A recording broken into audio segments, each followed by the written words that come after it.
Okay, I call this meeting to order at 6:32 on December the 14th, 2023. And I will do roll call. Mayor Pro Tem Villalobos. Here. Councilmember McGovern. Here. Councilmember Seiler. Here. Councilmember McLeod. Here. Councilmember Clinton. Here. And I'm Mayor Glaze. Please rise for the Pledge of Allegiance. I pledge allegiance to the flag of the United States of America and to the republic for which it stands, one nation, under God, indivisible, with liberty and justice for all. And for the Texas flag, honor the Texas flag. I pledge allegiance to thee, Texas, one state, under God, one and indivisible. And then please remain standing for the invocation. Dear gracious Heavenly Father, thank you, Lord, for this little city of Martindale and for so many concerned citizens.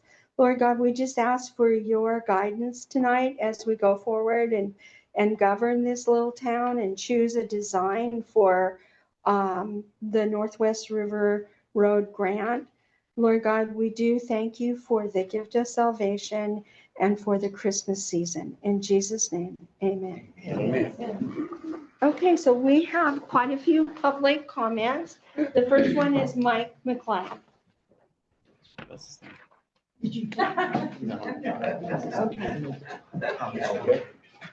Ready for it? Yes, I'm ready. I'm Mike McLeod, Martindale City Council, Place 4. This is the first time I spoke as a citizen since I got elected in 2018. I'll tell you what happened to me a little over a week ago. I was walking my dog and two pit bulls literally came after me and it scared the hell out of me. I thought I was going to get mauled to death. I was walking the dog. I believe they thought it was a bait dog. So the two dogs came after me. I stood my ground. I hollered, I screamed defensively. I picked my dog up. They still came after me. I backed up towards Ann Horn's house. I was going backwards, and unfortunately, I tripped and fell. Fortunately, I got up quick enough, and they were coming after me, and I was screaming for my life. And, I don't get scared very often, but it scared the living hell out of me. I thought they were going to take me down. Fortunately, my good neighbor, Randy Bunker, actually, I think maybe saved my life. He heard me screaming. He came out with a rake. He diverted them, and they got away from me. So I put the dog back in there. I was madder than hell. So I came out. I got a rock. Randy was there. I said, get out of here. And the dogs literally glared at us, and they were fixing to come down. So they backed off, and I had to come in. Rick showed up soon after, and I told him what happened, and I was scared to death. So he went and got the dog owners, and they came in and they picked their dogs up. Now, I've been reviewing the ordinance. We have a really good ordinance. We really do. And Rick did a great job. The dogs their owners were given citations. The problem is, most of these ordinances, you have to be attacked or mauled. And the ordinance is pretty good, but we need to have a procedure that people can come, sign an affidavit, and let these people know. I personally think, for example, they do it in Corpus Christi. If you label a dog a vicious, dangerous dog, it cannot be in the city limits. So something needs to be tweaked, a process where we can talk to the police, the mayor, do an affidavit, let these owners be on call for this. Because I'll tell you, I thought I was going to get mauled. I really did. And the problem is, you got older people, you got kids around here. If it was a young child, an older person, they could literally be killed. And this has been an issue in this town before, and we addressed it with our ordinance. It was very good, but we need to do something. And my conscience would not be clear. If I don't do anything, if we don't change anything, and somebody gets injured or killed, I'm gonna hold myself responsible because I got lucky. I got a free pass. So I'm gonna leave it at that. We'll discuss it later. Thank you. Thank you. Okay, Sean McDonald, our accountant, needs to come in. Where is he sitting? Well, I had a chair in between there. Oh, is there one?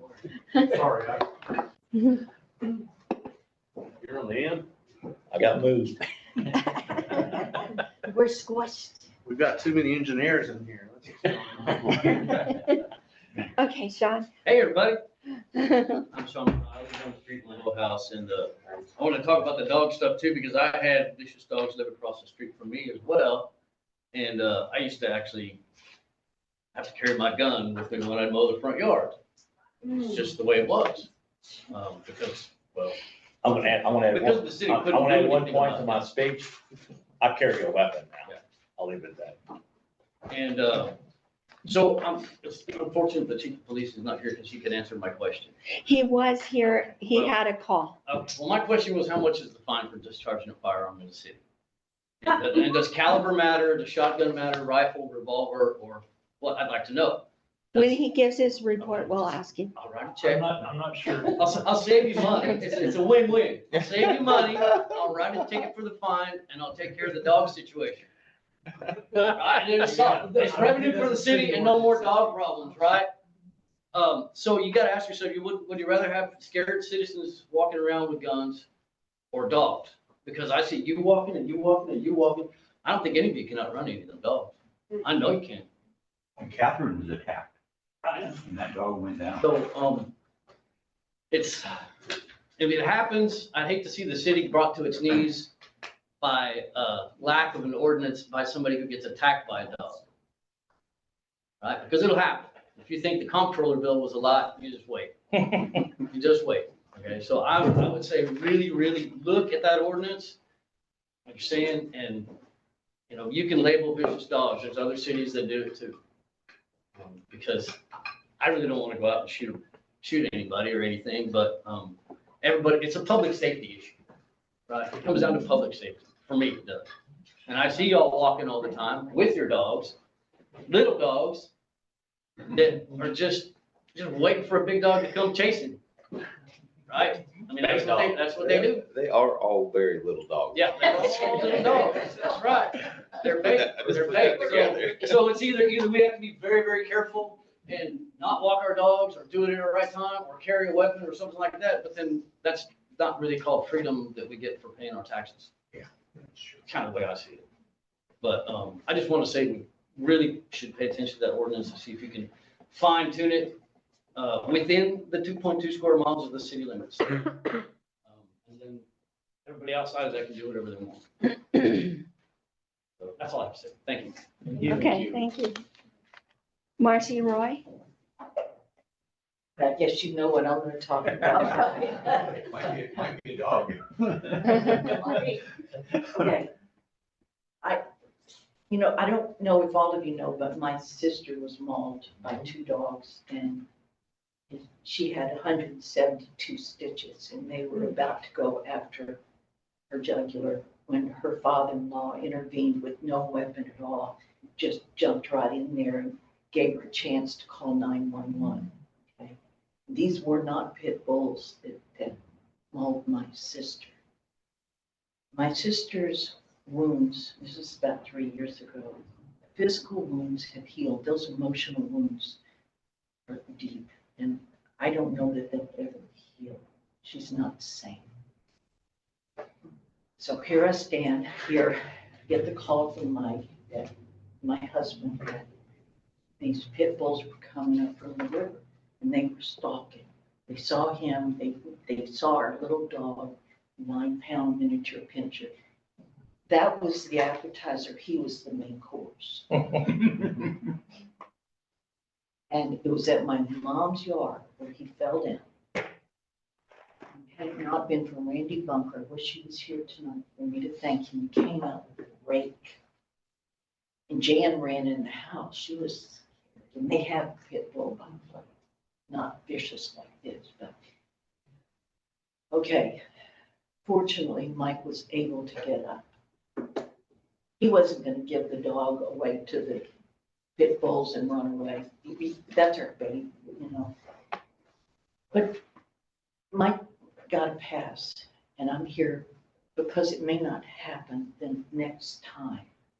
And I think about my mother, she's 90 years old. She takes care of her dog. She's out there in the front yard, loves to pick up weeds. That's all she can really do in the state. She loves to get out there and do that. What if she was out there with those pit bulls came up? I hate to even think of that. Then I'll point out Mamie, our dear friend Mamie. Mamie's got cats that she loves. I've seen her one time. It was the scariest thing. I saw Mamie out there with this axe. She was screaming at this pit bull. I was blood curdling screaming. And she was gonna attack that pit bull. I go, oh my gosh, the pit bull ran away. It wasn't a vicious dog like this. But she would protect her cats, even if she died. Now, so we've got a problem, folks. We have a problem here. And you look at other cities, it's a simple thing. You label the dog as vicious or dangerous, and you have the means of at least tell them your dog is vicious. It cannot be in our city. They're out. We're safe. I want you to think about the communities that we would love to annex into from the ETJ into our city. Now, what could entice them to come in? Certainly not more taxes, but protection. People who live out in the country are not protected against the dogs. And I know Mike's carrying a weapon. My 90-year-old mother can't. Maybe can't. We have to do more.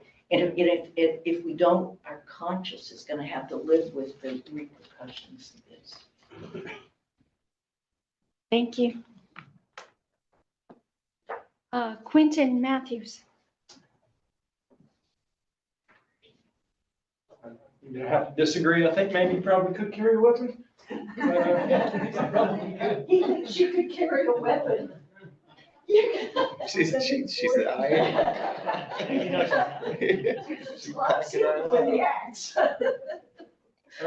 So I want to thank everyone for letting me speak. And I really mean that because of the last meeting and the 2023-1019 resolution. And I really want to thank Mr. McLeod for standing up for the taxpaying citizens of this town, to be able to speak. So thank you very much, Mike. But some people in this room who are not taxpaying citizens were very for the resolution. And again, like other things going on around here, it seems like the outsiders seem to know best for the residents of Martindale. So as a taxpaying citizen, I was also very upset to hear that we didn't get the sidewalk grant, because the sidewalk grant I was really, really excited about. And the city paid Freeland Turk $10,000 for the plans. So we were talking about this a little bit earlier, but I was under the impression you got the grant first and then you paid for the engineer. So are there any repercussions for the city wasting $10,000 of our money?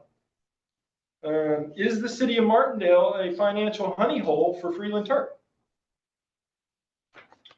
Now, it's not on the agenda, but earlier this week, the Historic Commission met, and I'm on the Historic Commission, and we voted to have a recommendation to the council to abide by or be in compliance with 3 separate Texas laws regarding cemeteries. One is the state law, Texas Health and Safety Code 711.035. One is on the county level, Local Government Code Title 8, Subtitle B, Chapter 261. And then on the local level, it's the Texas Transportation Code 317.007 regarding eminent domain. So I've made copies for everyone to read of those. Basically, you cannot do eminent domain on a cemetery. You cannot do an easement on a cemetery. And everyone is free to read these laws. Also, my wife couldn't be here this evening. She was kind of here earlier through a phone. You may have heard my children.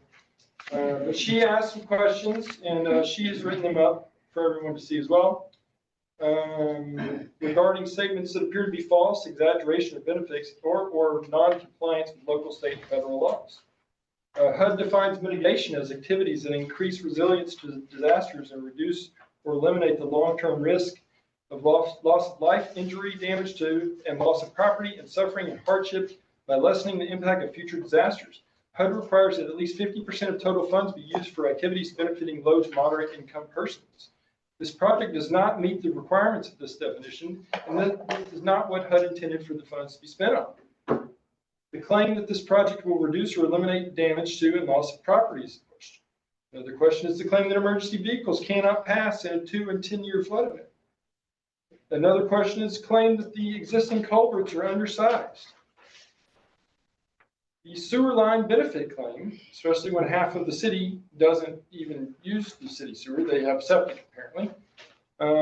The sewer pond claim that this cannot be used, or that is too close to the sewer pond. The claim that the city owns and or operates the Creighton Spoil Cemetery, which they do not. The claim that the Zangrilli property option is not allowable under the grant. And also there are some laws on here for Texas local government code for mayors and council members. So I'm going to hand this out to everyone, and I'm sure everyone's going to jump right on reading it. Thank you very much. Thank you. Thank you.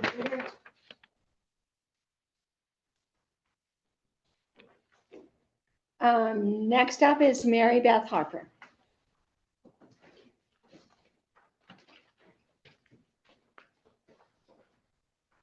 Thank you. Okay, first of all, I want to thank the city for getting the permits, trash can, and police to help with downtown tree lighting on December 1st. And the police department had the streets closed at 4 p.m. as requested. Thank you. Also, thanks to the Martindale Volunteer Fire Department for driving Santa through the neighborhoods and then delivering them to the spot that we want to up.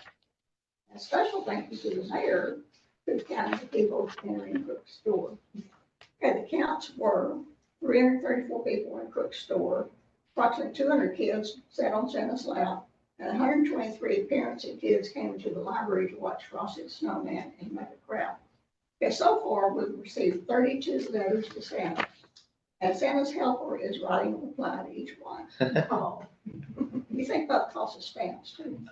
Okay, anyway, we added up all this. There's a total of 657 individuals who participated in the tree lighting. And that's 55% of Martindale's population. Now, last Friday, Terry Hendricks and Lloyd Maines performed for the kids and adults in the library. I heard that Councilmember Clinton attended and had a good time. What's that mean?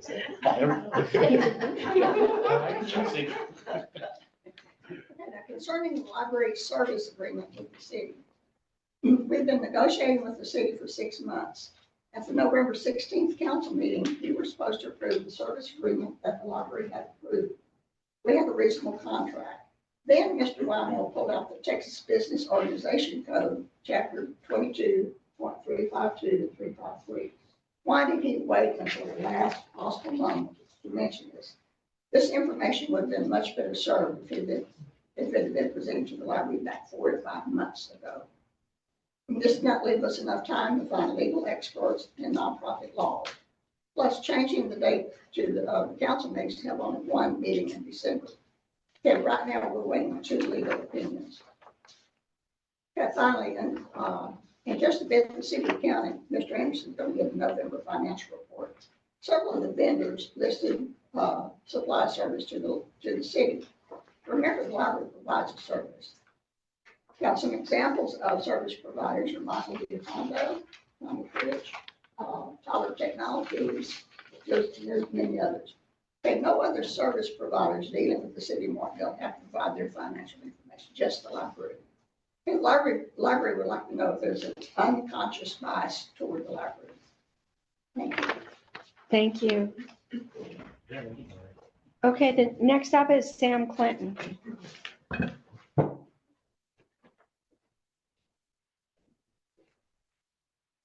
Thank you, Mayor, fellow city council members, and citizens of Martindale. I'm reporting to you tonight on an incident I had at Allen Bates Park a week prior to the incident that Mike McClapp had. I was at the park with my dog who has a leash, a collar, and a rabies vaccine. She also has a name tag with her phone number on it. But we were getting out of the car.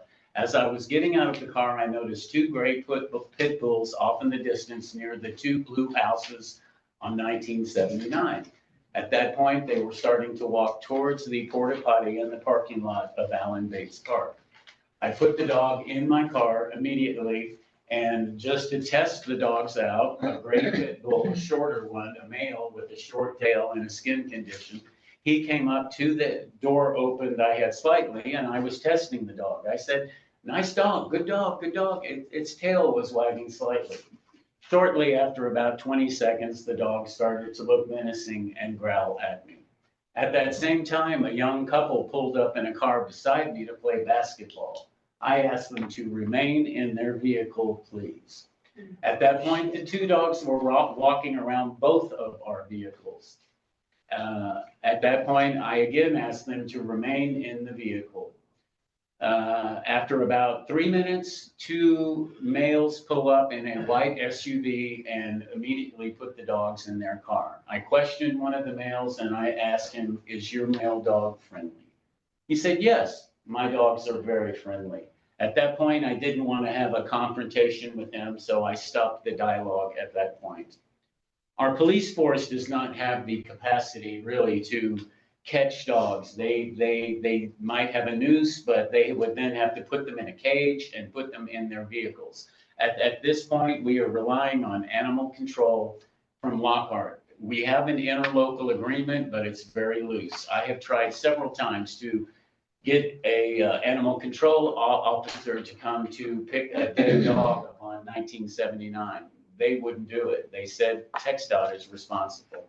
I also called animal control to come and pick up a stray dog that was menacing people in the blue houses and across the parks. They were very busy at the time, and Caldwell County is a big county, and they could not come immediately, nor did they have an extra cage. We as a city need to get a rock solid interlocal agreement with animal control in Lockhart. If it means we have to pay extra money for them to come, so be it. We've had too many problems with dogs. I live in San Antonio part of the time as well. San Antonio now has a website of a map of dangerous dogs in the city.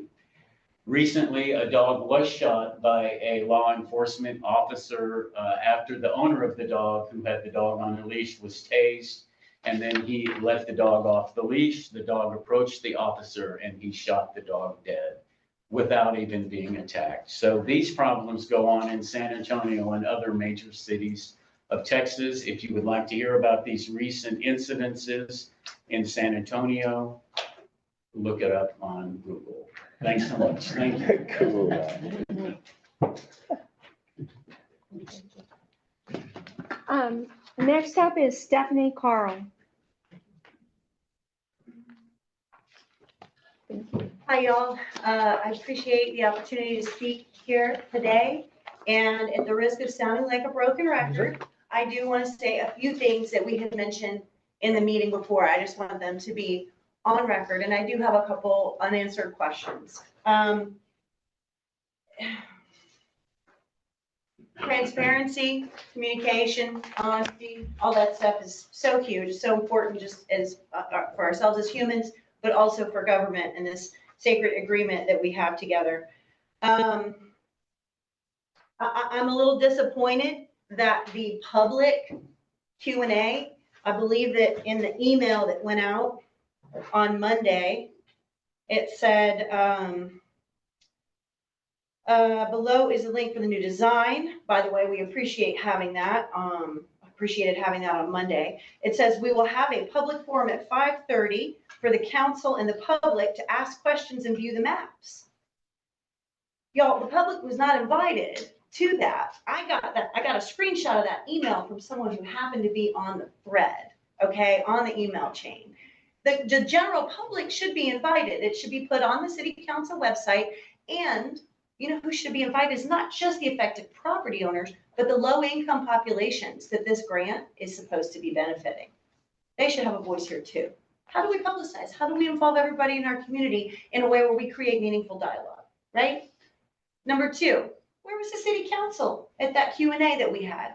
Y'all, I know y'all care. I know y'all are invested, but it would have been really nice to have everybody there to be able to have this dialogue. And I know, Sonia, you've mentioned before, like not having enough information and having to make a decision on something that doesn't get discussed. You know who was here for that meeting? It was me and Glenn. It was just us and these guys Cindy. and the mayor. Oh, and Cindy. Yes, and Cindy, of course, I'm sorry. That was, Anyways, that was today. Yes, ma'am. Yes, ma'am. That was today. still, I came in after I got off work. Got it. So I came in, I was here. Oh, I'm not pointing fingers. No, I know. We're not supposed to have that. That's okay. Oh, I I'm just okay told her with it. something. Yeah. I don't mind. Yes, and you did show up and we did have an opportunity to chat. I understand y'all are busy and this is your volunteer position. I get it and I'm grateful for your service. I want that to be very clear. But also, my first point is that this should have been made public. If we want the public's opinion, let's get it in there. And then there was also, it was presented to me, one final question was presented by Ms. Matthews. Let's see. At the last meeting, the option 4 was tabled, right? And there was no action item or motion in that meeting to request a 5th option from the engineer. But this is option 5, right? Mayor Glaze, I believe you stated that you and 2 other council members met to decide that a 5th option needed to be presented. And I think the question was, when and where did you meet? And who was it that met? Who did you meet with? I cannot respond to you during public Oh, comment. got it. So that is an unanswered question. But it's up to your discretion as mayor. We did not meet. Oh, okay. That's something that Patricia just dreamed up. Well, when was it decided that a 5th option was I needed? decided it after listening to comments from the public. Okay. I happened to walk by Matthew's house one day Mhm. and he said that he thought it was sad that we would no longer have 2 culverts in the design. I may have misinterpreted his comments. We only talked for like a minute. Mhm. And I had talked to Councilmember McLeod and he also thought it was sad. In talking to staff, we kept going back and forth. It's like, how do we go forward? And finally, it was like, I think it would be better to go back to the original design of having a 10-year flood event system instead of the 2-year. I called and talked to Thomas Sturck and asked him to design, come up with another design that would still incorporate the 2 culverts in that design. So that's how that came about. It's at the discretion of the mayor to ask for that, to try and go forward with the grant. Okay. Thank you for answering that. I appreciate it. So in the future, my request to the city would be if you guys are creating, and we very much appreciate the opportunity for the Q&A that we had before this meeting. I think that it gives everybody, it includes everyone. I hope that moving forward, we can find a way to invite the public.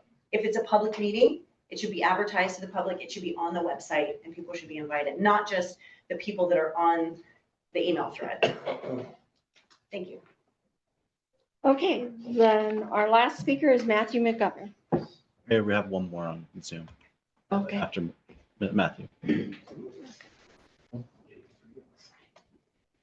Good evening. Sorry, I wasn't here earlier. Did not even realize there was a meeting, but thank you for letting me speak. My name is Matthew McGovern. My wife and I live at 213 North River Road. I'm here to present new information regarding option 5. So it's something I could have discussed earlier. So I'm sorry I wasn't here. So I am in favor of these 2 culvert system, as the mayor said. I do believe it's a complete waste of money just to be building a road on a very short stretch of land at $6.6 million unless you're actually going to do some good. I'm all for it. Okay. I'm not against reasonable and understandable usage of my property or usage in order to accomplish this goal. I've had discussions with Mr. Turk directly with regard to this.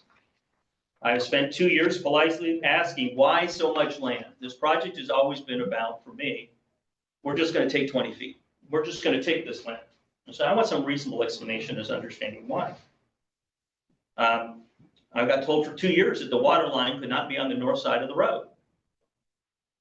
No, not capable, not able to be done. The Mejiguan Gateway, boop, it's on the north side of the road. Yeah. And there's an easement there that no one seemed to know about. There's a utility line, there's an easement. Hello? There's a utility line, there's an easement. I'm very confused by this. I'm not an expert with regard to this. I do not get paid hundreds of thousands of dollars to do that. Anyway, we'll go back to that at a later time.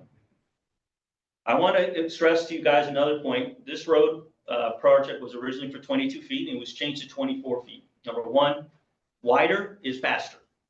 Okay, so the wider we make the road, the faster they're going to go. That's just the nature of the beast. Okay, so I'm not for a wider road. Obviously, it takes more land, so I'm against it as well. Currently, the new road is going to be 24 feet wide with the curb is 25.75 feet, 26 feet. Okay, so they've also moved the road closer to the river because now it's straight. Currently, as you get down to the shoe tree, it takes a little bit of a curve so they can make that nice little arch in order to continue the speed. Now the road is going to be almost dead straight. There's only one actual turn, which is halfway through the McCarroll property, which is the property downstream of me. And so obviously it straightens out the road. I understand that. Again, straighter roads, faster cars, okay? So now they come to the end and now because there isn't a curve going around and the road's going straight, we're actually taking more of the shoe tree land. There's a consequence for doing stuff like this, okay? Just keep these things in mind. These are not things that you've been educated upon as a consequence until you actually get to see this map. How many of you were able to actually download that map and zoom it in? You can't. You can't. It's 24 by 60 inches. It's huge. You have to print it out. I did. It's 18 pages. Okay? In 100% format. I did it last time too. Yes, it's loads of fun. I have a visual to present. If you could, can you put that up on there? So I have two. I'm showing you what I showed last time to the meeting, and then what is now on the new one. If you go to the second page, please, only. So basically, I want to talk to you guys about, this is the new, zoomed in at the same reference point as before. So this is the same, this is my property. There's a sewer mark, and that's the reason I picked it. It's also my property. There's a sewer line on the other side, and he has not moved that. The road is the same width. Now, instead of taking 20 feet, the proposal is only 10 more feet. Again, my issue here is on the upstream side, now the property line, there's 18 feet of right-of-way. On the downstream side, it's only 13.8. To be more specific, I'll give you the measurements at every single property address as you go down there. So from the shoe tree, 307 to 217, the right-of-way from the edge of the road to the new property line that's being proposed is 15 feet beyond the road. From 217 to 213, it's 18. From 213 to 211, the McCarrolls, it's 13.8. To the middle of the McCarrolls, which is where the new one is actually zooming in to a point which you can't see. But basically, it's 10 feet from my property all the way to the shoe tree. And then he enters into a little point there in the middle of the McCarrolls. The actual distance from the right-of-way to the road is down to 10.8. And the sewer line is actually right next to the road. And then from 211 to 209, your property, sir, it's 15 feet and they're not taking any land, okay? Because the road, there's actually quite a huge right-of-way as you get closer to the cemetery, okay? So, I'm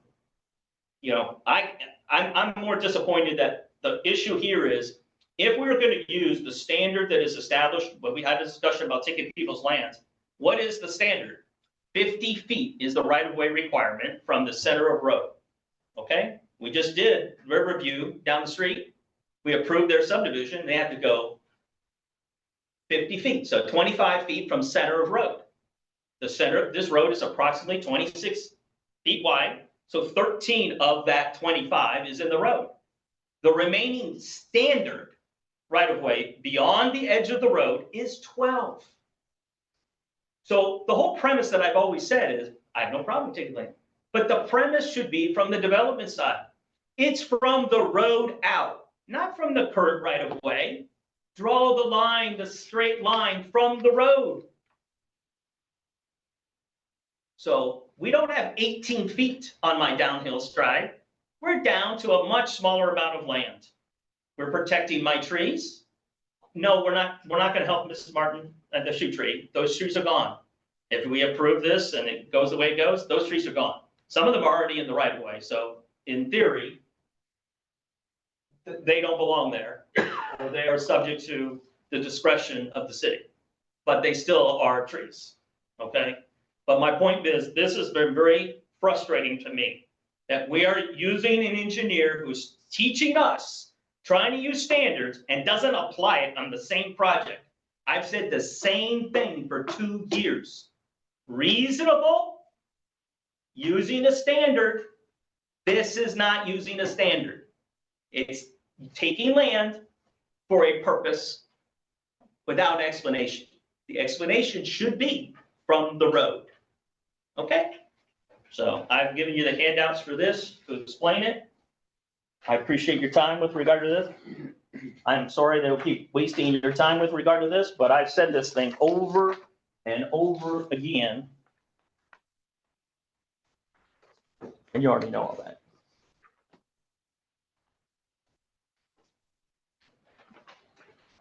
I'm just frustrated. Thank you. Okay, so the Zoom call, 3 minutes for whoever's wanting to speak. I mean,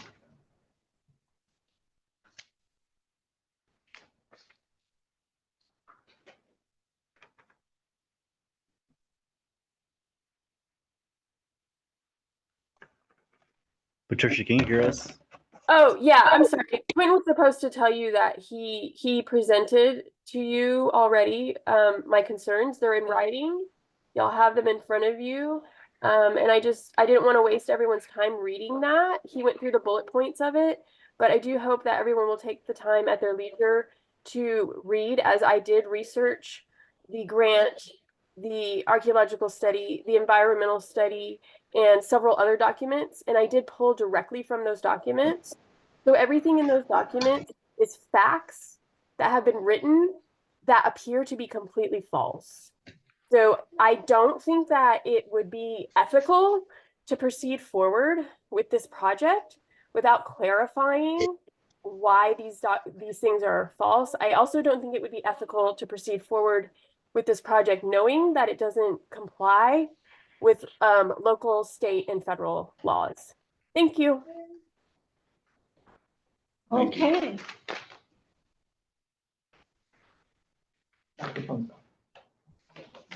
Okay, we will proceed to the city administrator's report. All right, first one up is just a reminder that City Council passed a rate change ordinance back in September that goes into effect in January. That changed the base rate for many of our utility customers on both the sewer and solid waste. And so just a notice to the City Council that we'll be implementing those rate changes in January. The next one I have for our update is we received. Excuse me, could you review the changes quickly so the public knows what they're gonna be looking forward to? Yeah, so the monthly rate, base rate for wastewater services for residential uses is going up $3. And the commercial monthly usage rate's going up $10 a month. And if you scroll down, I believe we also have changes on the solid waste side where moving the monthly fee up $2 for both residential and commercial customers from what's existing. So the net impact is, for most people, I believe it's a $5 change in their monthly fee. Okay, thank you. The next one, as City Council knows, we've been working to change over our IT management support They've done an assessment of our current hardware and infrastructure, IT infrastructure. They made proposed recommendations to replace nearly all of our computing technology. Some of that was expected or is a response to, the police department wanting to update their computers, so I think they're pushing up to 8 years old. Old Panasonic Toughbooks, the more recent ruggedized laptops. There's other computers though, however, the city council authorized a refresh of about a half to a third of the administrative computers. Those don't need to be replaced at this point. So we're pushing back on some of the recommendations they made, and we'll come to city council with a proposal of what that's going to be. Most of these changes will be capital improvements with assets that have a lifespan of more than a year. Most computers are 3 to 5 years. It still will be a pretty substantial cost that we're looking to bring forward to city council, somewhere on the order of maybe $25,000 to $30,000, which would do new server,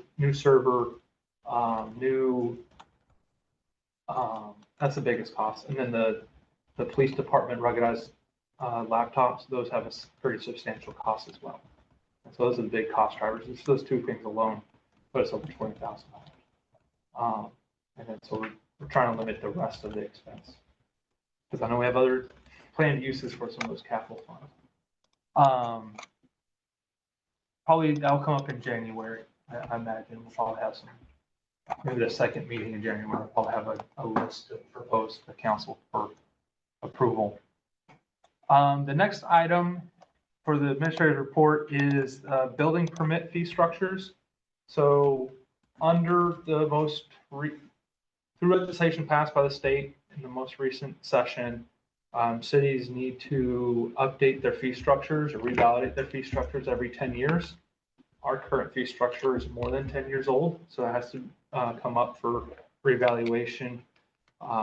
What we intend to do is use a fee structure that very closely mirrors the costs the city incurs for our firm that conducts our inspections and plan reviews, with some nominal fees attached to account for the city resources and time. And so we'll have that to you probably in the first meeting of January.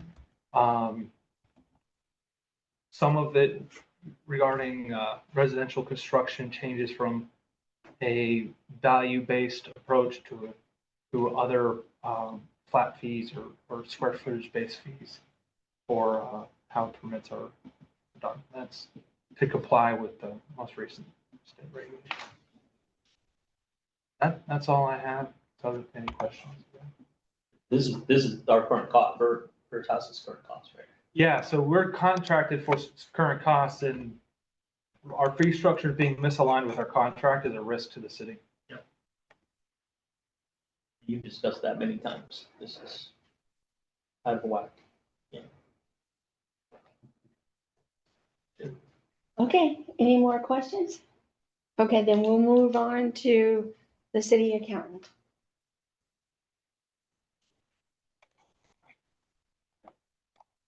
Okay. So here you see the bank statement balance as of December 11th of 23. You see the general fund, street and road, court restricted, police, utility, and deposit funds, plus the community development fund, grant fund, total $137,856. You'll see that the emergency fund has been increased to $250,000 plus last month's interest. And as part of the transfers that were made recently.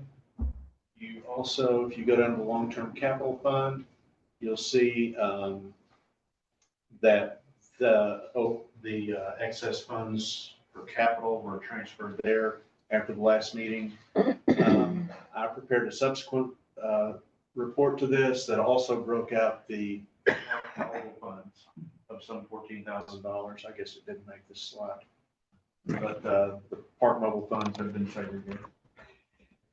Are they on the restricted fund on the first page? Yeah, they will be. Or, yeah, they're, if you go back up to that page, they're right on, you'll see it next month. They're, Here it is, right?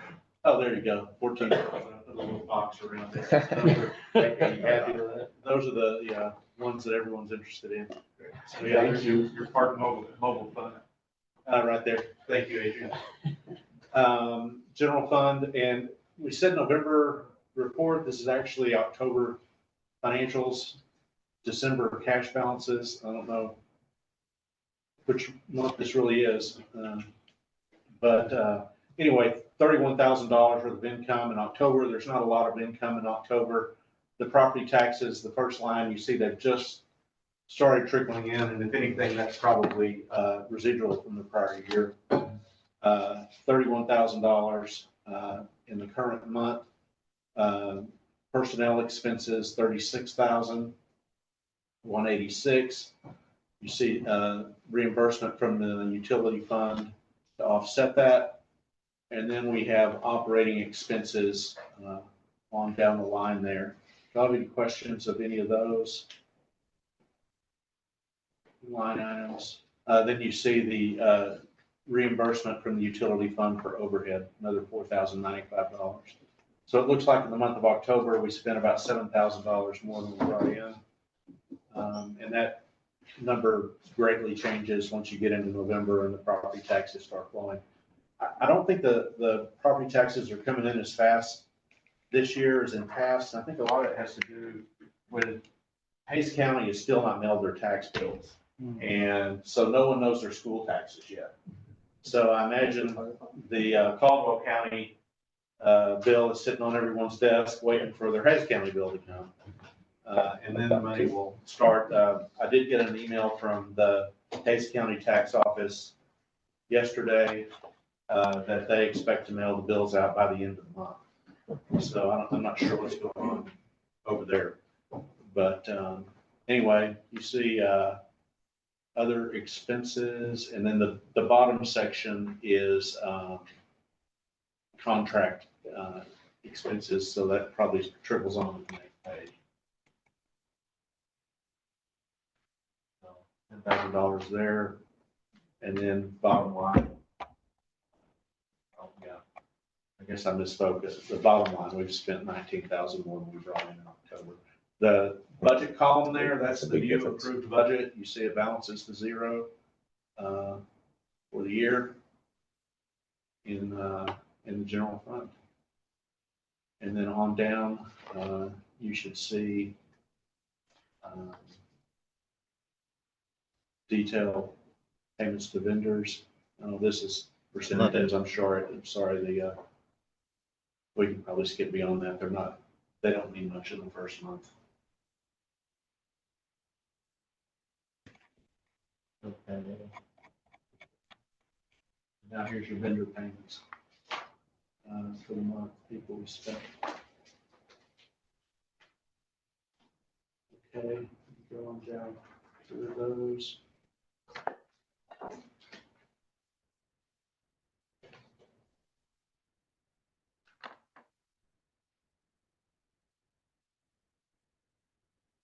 I've got a question. Yes. The, is this 50/80, is that the interest that we're collecting, or what is that? Let's go back up to that. That's the interest based on the savings? Again? It's going to be an income toward the very top of the general fund. Budget report. The only income we had going. 50/80, right? That's, Yeah, 3983. Yeah, that's interest, and it's mainly on. we're still breaking 5%, obviously. I'd have to look to see if it's still that, but I believe we did budget, you see 30,000, so it looks like we're still on track with that. So that's going to be that big $250,000 emergency fund, the $500,000 that's in the other public fund investments. That's where that is. Good evening, everyone. Sorry I'm late. I just got done with my previous meeting. Okay, Who was that? Kent. Oh, Kent. All right, I guess we can go on down to the utility fund now.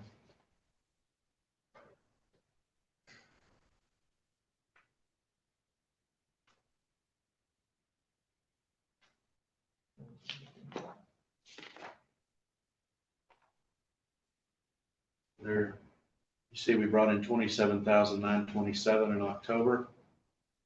And largest expense is obviously solid waste vendor. Going down, let's see how the bottom line for October, let's see if we're in. Can you go on down?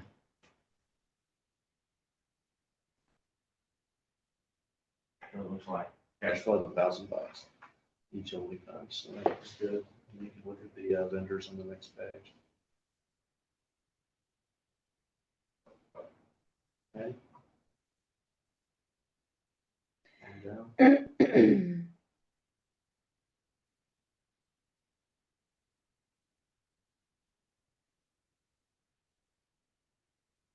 then there's a special revenue fund, probably about $6,000 of those type revenues. Am I reading that right? You received 3,200 just in hotel tax in October? That they pay it quarterly, so that's a big, several months. We've been way below that last year. I don't know. On a quarterly basis, that's about right for the ones that we know are reporting. The way we showed last year, we only showed like $6,000-7,000 in total income for the year. We brought in more than that. I can look it up for you and Using the budget numbers that we had. And also, see that second line, that parking fee revenue? I know that there's parking revenue over on the general fund. Looks like I need to transfer there for the month of October. But it is in the right bank account, Sam. And we didn't spend any of these line items here. So I think should be the report. So it looks like on the park expenses, you did have some expenses, and so are you still trying to have the operational expenses for the park being taken out of the monies that were in the account from the city money and not from the park mobile money? Yeah. park expenses. Yeah, we're going to try to run down the general fund first. Yeah. They're in the general fund. Okay. I didn't notice how much on that line item. It was $1,400 or something, but I see that you are starting to deplete the general fund. That's great. Thank you. And I think on that special revenue fund, isn't there a park line? Yeah. Okay. And then we are anticipating more sales tax, I would assume, from, say, the restaurant, the bar, the other businesses in town. And with the 20% of the sales tax going towards the comptroller fee, and so we can anticipate it getting paid off faster, you would think? Yeah, sure. That's interest free though. That's the way the math works. And Yeah. As long as people actually do eat over there, but in an establishment like that, the mixed beverage taxes the city doesn't get a cut of that. They do like at convenience store, when you buy beer at a convenience store or wine, it's sales taxable. But when you buy a mixed drink, it's not. Really? It's a different, it's called sales tax, but it's called mixed beverage sales tax. And the city doesn't get it, the state gets all of it. Got that alcohol. And then there's also a mixed beverage tax on top of that, another 6.7%, I think, that the state gets all of it. So. Okay, thank you. Okay. That's my report. Thank you, Dwayne. Okay, Chief of Where's Police. the judge? 2.3. Oh, I'm so sorry. I'm, in my head, I already announced that he was unable to be here tonight. I had a question for him, so maybe the chief can answer the question. Unfortunately, when was the last time we did it? I mean, when we did this, it's been a while, hasn't it? Or has it been a while? Yeah. When's the last time? Well, when we did his review. How's that been? It's How's been that? Sorry, it's just, how long has it been? From the heart. since his When review. was that? That was at least a month and a half ago, 2 months. Yeah, it was I mean, I'll probably say it 2 again. months I'll ago. say it again. We've got all these gentlemen come here, including him, why can't he at least get on Zoom? That's my question. I can't remember, we just got the notification this afternoon, he was going to come. Did you He's have, on a flight right now, and he was on a flight. imagine it's gonna be short notice. Well, what happened last city council meeting? He said he'll be here next meeting. You can ask him then. Well, I've asked that question multiple times. If everybody else could attend, why not? I'll leave it at that. He gets Okay. paid, I don't. Chief, Good evening, how y'all doing? good. So our November report, we had 123 total citations, well, 75 citations, 48 warnings, chief was 123. Our patrol activity, I'll kick this one out, barrel, we had 3 animal calls last month in November. I know there's been more this month, but we'll talk about that as we go. We had 3 city ordinance contacts, 15 park checks. I know those numbers go way down from the summer. We drive by, we don't log in if we're doing park check when there's no cars there, nothing like that. We only check it when there's cars there. Calls for service, we had 15. Incident reports, we had 2. Assist county and EMS 9. Motorist assist and public assist 11. Traffic control 3. Crash reports 2. And 0 offense reports for last month. So that's a good thing. No crime in the city. Yes. And I reported that I'm up on NIVERS, which is a long thing, a state mandated thing that we're required to do. I got all our NIVERS stuff taken care of. I know it's UCR, it's the old UCR, but now it's a new way to report it through the state, and we have to report it electronically monthly. And so I have to report that every month by the 10th, and I report those. And we're up on all that.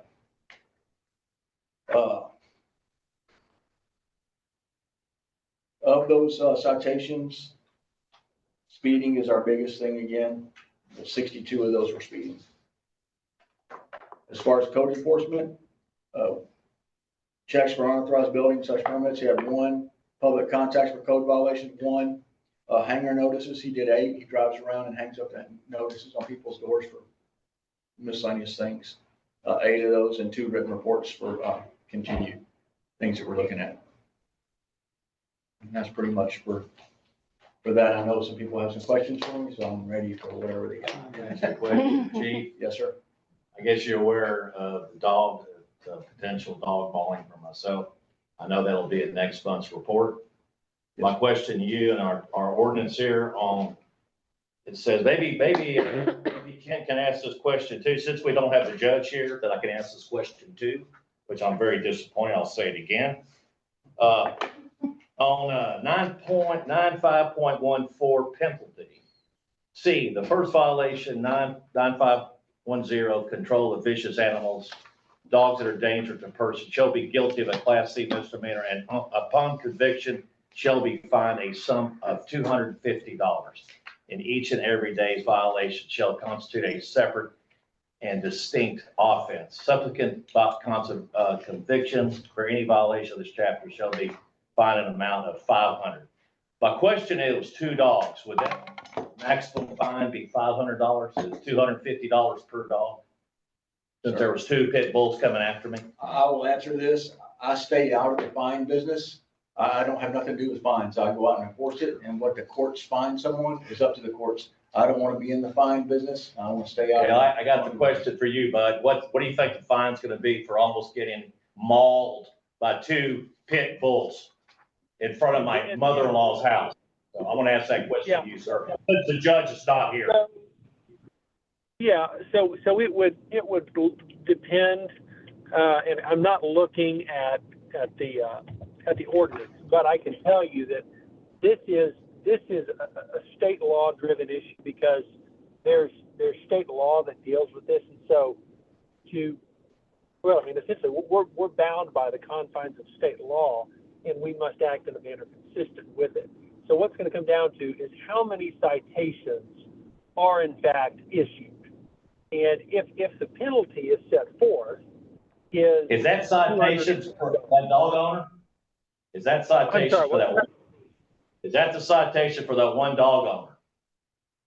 Correct? Right, and so, I mean, conceivably, if it is more than one dog, then there would be discretion to issue a citation for each dog. Okay, what I understand, Rick did his job and he did supposedly give that owner violations, 2 violations. But here's my point. I mean, is it gonna be a $25 fine? Is it gonna be a $250 fine? That's the point. It's gotta, you didn't hear my speech. Those dogs almost killed me. So I'm gonna say something. I want those fines should be a minimum $250 per dog. Because this has got to stop. I mean, this, you know how sensitive I am about this. You know, my sister-in-law almost died from a dog bombing, so I want to make sure, and I wish the judge would hear this, that I want the book thrown at these people for not taking care of their dogs. Mr. Clinton was attacked, or almost attacked, and I want to make sure, I want to follow up on this. I want to make sure if these people, what the status is on this. I wondered, Councilmember, if that would be better addressed during the discussion as we review the ordinance. Okay, we'll We can discuss. Review that penalties paragraph at that point and dive into maybe some of the issues that you're raising. To see if there's any. That might be helpful depending on where this agenda item is discussed, because at that point, I'll probably be back in front of a computer where I can look at these issues. Yeah, it's at the end of the. Yeah. You should have time. It's at the end of the. Okay, thanks. Sorry for being emotional, but I thought I was going down. When that happens, this is the forum for it. I get it. Got it. Thank you.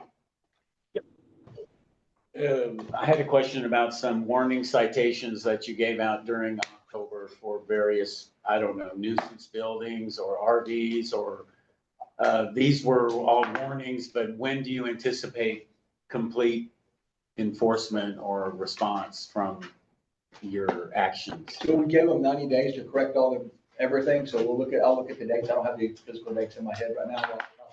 But I think we gave them 90 days to correct all the deficiencies and so forth. And I'll look at those dates now. I don't have the date off the top of my head. Can you tell us briefly about the blinking light at Quail Run? Do you know anything about that?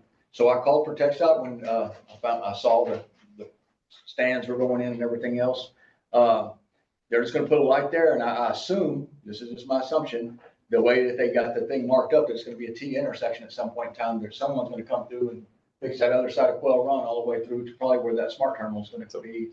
And yeah, it's gonna probably be a while for that. Is it gonna be a caution light? It's gonna be a flashing caution light, yes. It's letting them know there's a four-way intersection there at this time. Did they mention anything about a turn lane at all? Did not. Okay, thank you.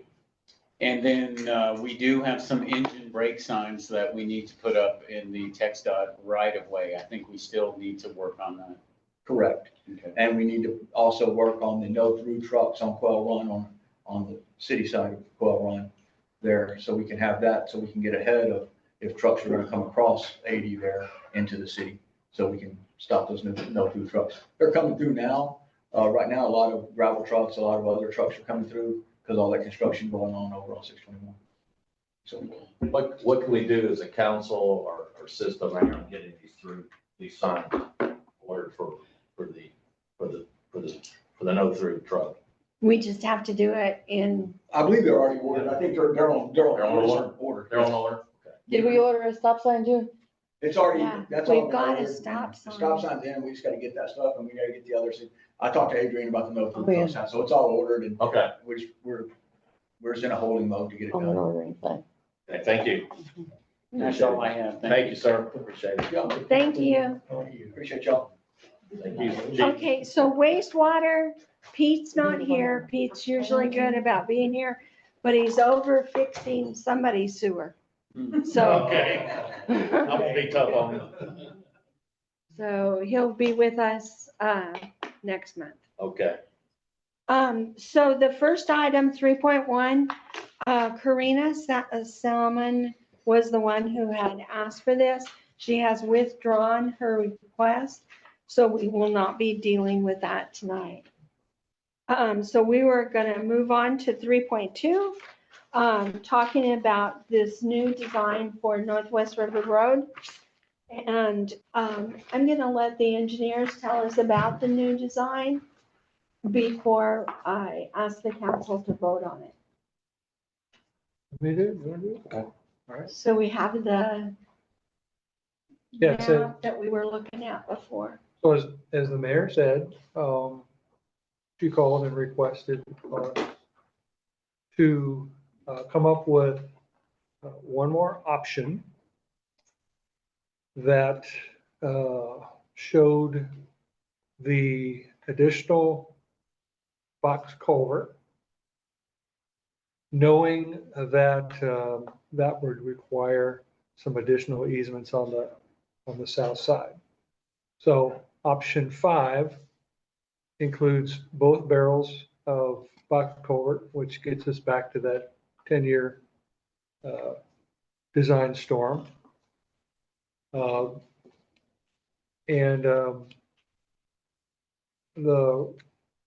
road remains the same compared to the other option. And we are now showing 10-foot wide public utility drainage and access easements from the property owners on the south side, going down to Mr. McCarroll's tract, I think. So that's the difference between option 5 and option 4, which was the last option the city considered. I think that's significant, going from a right-of-way acquisition to an easement acquisition in terms of the effect on the property owner. A quick question. So I mean, I know when we voted on this several years ago and we determined to use the same drainage area, not having a culvert going through people's riverfront properties. So basically, this is the same design, except we move the water line on the north side and we eliminate that curve. Am I correct? In a general term? Generally speaking, yes. Like Mr. Glaze said, one thing I do like about that, curve's always been a problem for people speeding, and I think having that a stop sign is a brilliant ideal, because it will stop the speeders. I think it'll really reduce the amount of speeders coming through there, which is definitely a safety hazard in my opinion. So that brilliant idea came out of public comment. It was not our idea. I won't take claim for it. So my question is, I mean, since you've moved the water line on the other side, so the tree, so there's the tree, the heritage trees. So what I'm looking at, is it true, the McCarrolls and McGoverns and this other landowner, those trees will be basically not touched or cut. Am I assuming that correct? Because of where your right of way or your easement is that correct? You're talking specifically Yeah. about the trees on The trees on the on McCarroll and on the riverside. McGovern tract? Yeah, on the riverside, the south side. I don't believe the heritage trees should be impacted, meaning that they don't need to be removed. We will have tree protection plans in our documents that require the contractor to use specialized trenching techniques, either air spading or hydro trenching. Hydro trenching airspace. And in extreme conditions, bore. We will do everything that we can to protect the trees and any parts of the trees that we encounter during construction. Let me ask you a question about the McCarroll property. You showed 2 water lines there? Two water lines there. Those Oh, are- we discussed that Yeah, before. so those, go ahead. So those are 2 services, 2 meter services, and it was 1 per tract. There's an existing water meter kind of shown up to the top right where the existing roadway is that appeared to be servicing 1 tract, and then there's another meter almost directly under the water line to the left that appears to be, I'm sorry, that one appears to be serving 1st tract. This one appears to be serving 2nd tract. And I visited with Ms. McCarroll earlier in the session. If there's only 1 meter serving those, there'll only be 1 meter connected back. It looks like there's a meter for each tract. She's only paying for 1, I know. Yeah, well, but that'll be a kind of a final coordination effort in the services. You know, if there's 1 home there, we may want to sleeve it in case for some reason the house is ever removed and people build a house on each tract. I mean, we don't want to come back and trench a brand new road Well, 3 years. My real concern is you got them they are right underneath the tree. Right. So So they'll be pushed back towards the right of way. As you can see on the one on the 2nd tract, you can actually see the location of the existing water meter that's out there kind of by the property line.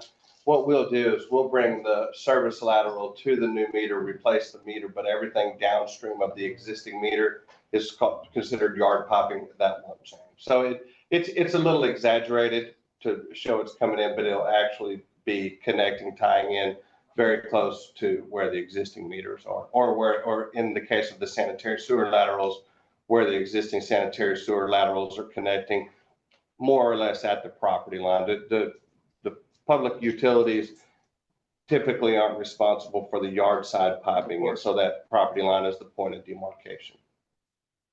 Yeah, I just want to keep them away from the tree. Obviously. Yeah, it's not our intent to put a water meter I mean, under that tree. When they put our sewer in, they put it on the wrong side of the road, on the wrong side of the house. So I still have a septic tank for part of my usage of my house. They didn't do it right.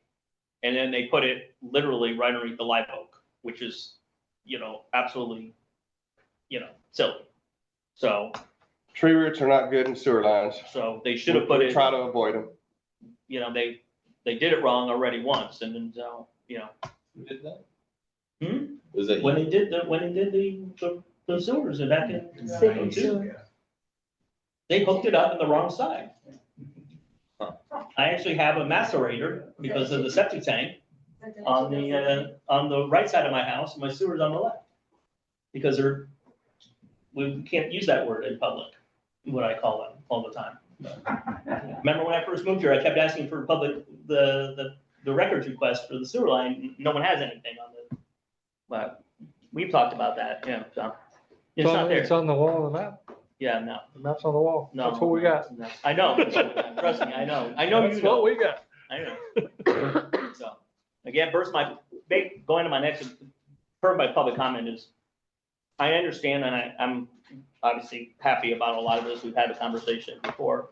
But my point being is, I don't like this arbitrary adding the 10 feet. I want it to be, hey, this is what the right of way is supposed to be. This is the standard. I want it off the center of the road. And I just want to be consistent from that. I don't want it to be inconsistent. I want it to be that, that it is from the road, not from the current property line. I'm very adamant about that. That's just my 2 cents worth. I don't disagree with anything else. And as I've said publicly several times to everyone, including every homeowner that would listen to me that are my neighbors, that I am not against the project. I just don't like I'm not like the way it's gone. It's progressed, if you will. It's not been polite and fun, if you will. So. I guess my next question is, are there any heritage trees on the north side of the road?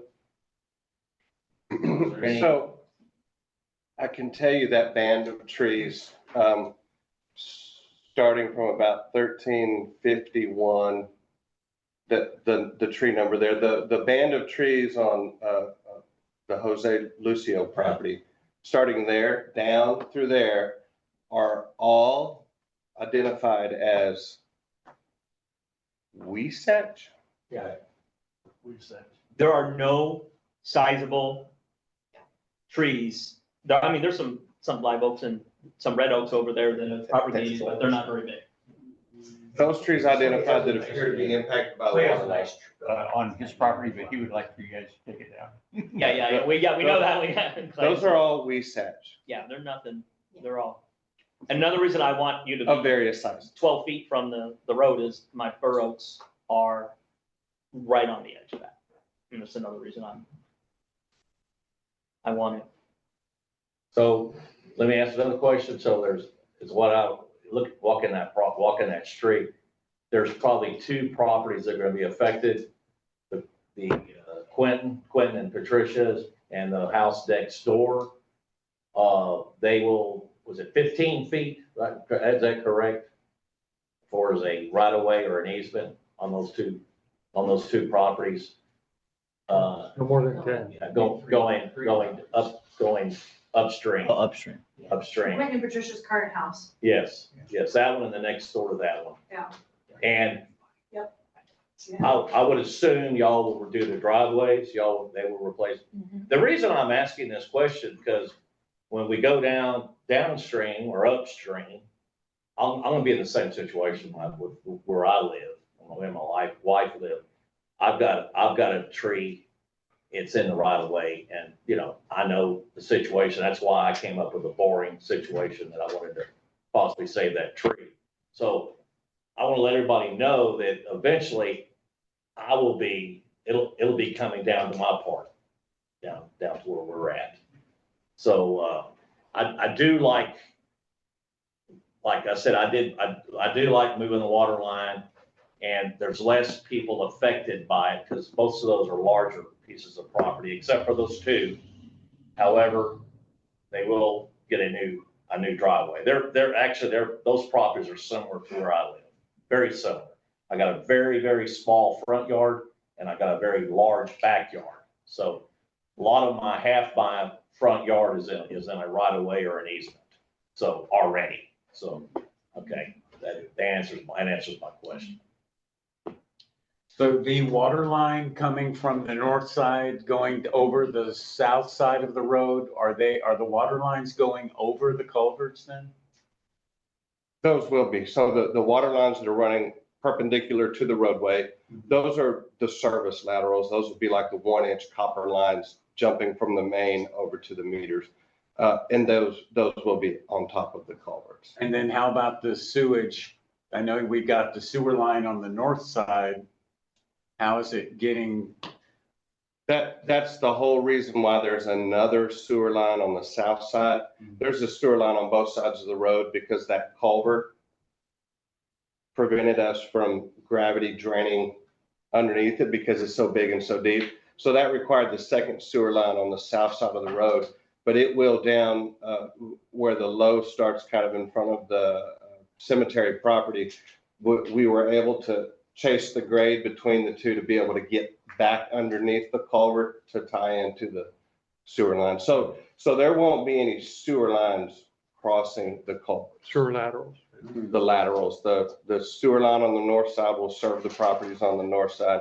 The sewer main on the south side will serve the properties on the south side. Are all the houses, say on Prairie Drive or whatever what's the little culvert? Plains Drive, are those all on sewer? I mean, do we have any additional homes that are still on septic tanks along that whole stretch of road? I don't know about those properties off of Plains Drive. Again, we're not really doing anything with the sanitary sewer line on the north side. It's kind of remaining in place intact with those. The connections that now currently go to the south side of the road will be terminated, and then we'll put the new line in on the south side. So the intent is not to impact any of the connections. So if the Plains Drive folks are sewered now, they will continue to be after this project is completed. Could you then talk about the end going from the schoolhouse and the cemetery? I don't think you've shown us, or we haven't discussed that. That seems to be the most crucial discussion now. What did you want to know? Just show us what it looks like or what it's doing or how to go, where does it go? I think you mentioned last time. The stormwater or the sanitary Road system? can't be raised at all. Stormwater. There. And that would be a huge help. If it could, it'd be help. Huge. Stormwater? Yes, sir. Oh. Stormwater coming from the culvert going, the box culverts going into the ravine. So everybody knows, all the stormwater that flows into this project makes its way, to the ravine between the two cemeteries. And so, we'll have a box culvert, outfall at that location. So, the extreme downstream end of those, culverts, there will be, riprap, or it will be armored. They will have some stilling basin, which dissipates the energy of the water coming out, so there's no erosion downstream.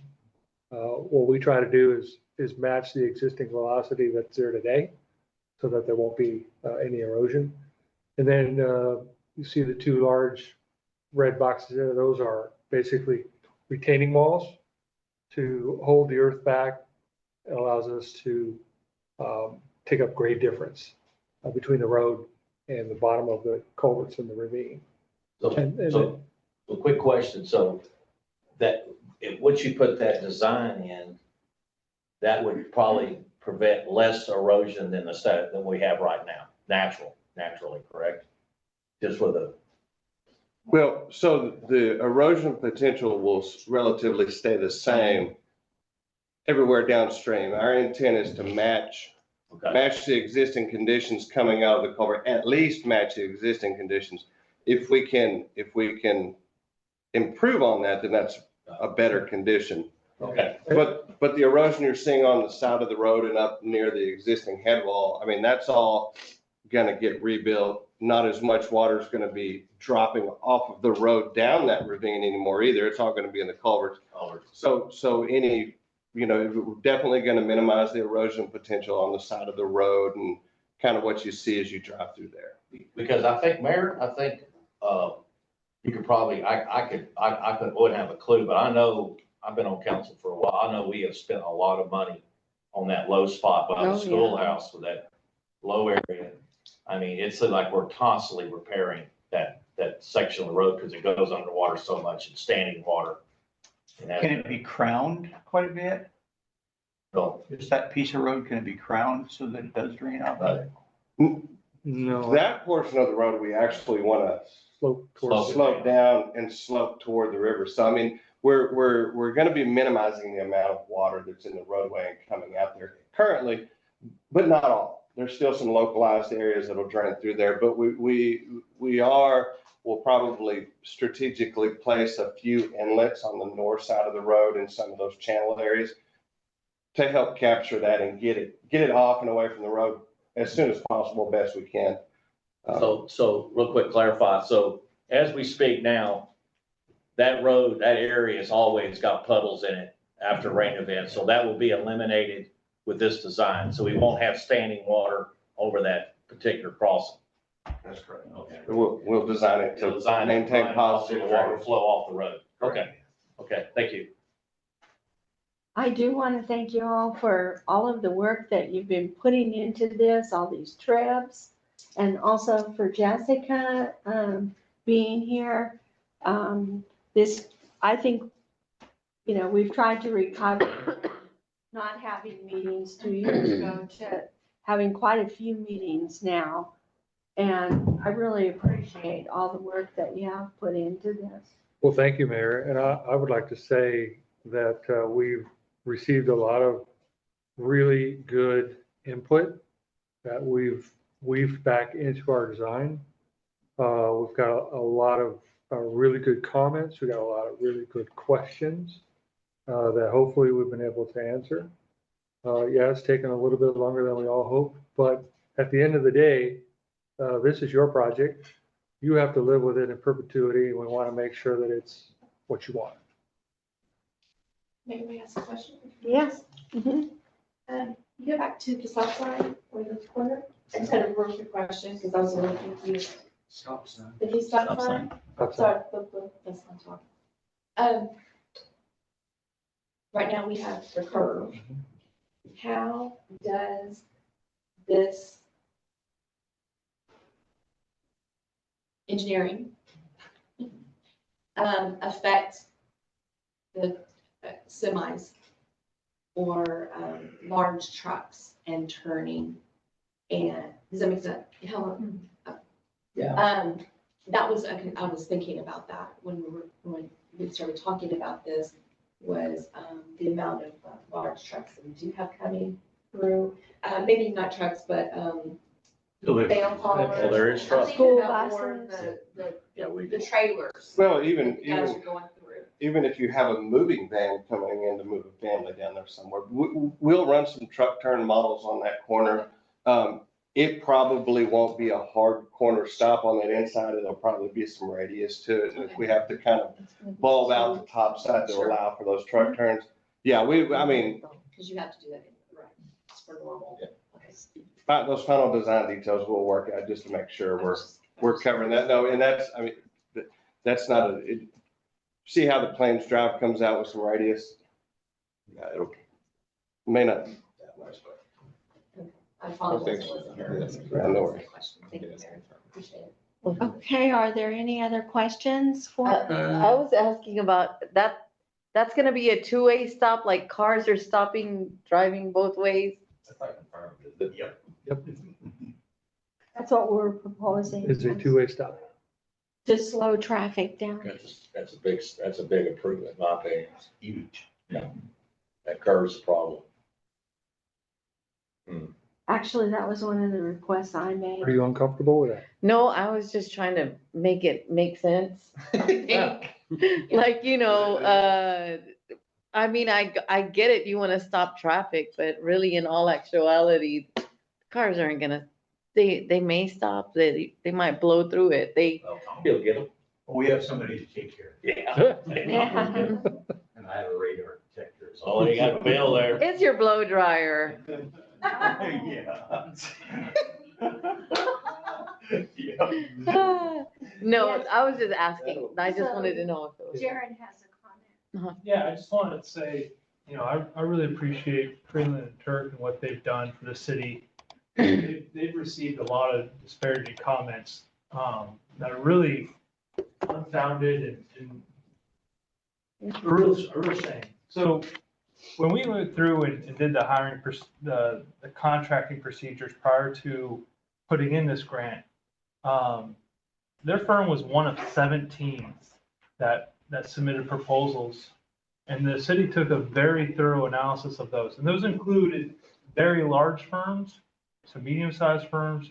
If you're involved in civil engineering, some of the most brand name recognizable in the state. And their proposal was the most technically proficient of all of them. And since they've been brought on board, they've been nothing but ethical and been responsive to design considerations through council or through other workshops that the prior mayor has had, current mayor has had. And they've really gone out of their way to try to meet everybody in the middle. We had town hall public hearings prior to the grant submission, after the grant submission, several of these meetings during that time period. They've attended all of them, participated in all of them. I appreciate the community's involvement and input, especially as we got to the very real phase of land acquisition. Some of that was expected, that more concerns would probably be brought out of that, and that's true. I think this design is the best design that could be achieved, given the constraints that have been placed on them from a design perspective. Maintaining a 10-year flood, reducing the amount of right-of-way and land acquisition. There is very little, I think, no right-of-way acquisition in this plan. It is all easement space. People retain their integrity of their property. They have gone through and created design considerations around heritage trees. This plan is rock solid, I think, and it in response to the community, and I think it is a reflection of the community's desires. I know that as we go forward, there's still going to be those with concerns, like the environmental concerns in the cemetery. We'll continue to address those as this goes forward, but it's very important that City Council tonight makes a decision on this plan so that we can stay on track on this project. And we have other projects right behind this one that are being stalled until we get this one resolved. And so I really hope that the City Council is able to move forward on this. And I just want to say again, thank you to the engineering firm and all the work that they've done. Thank you.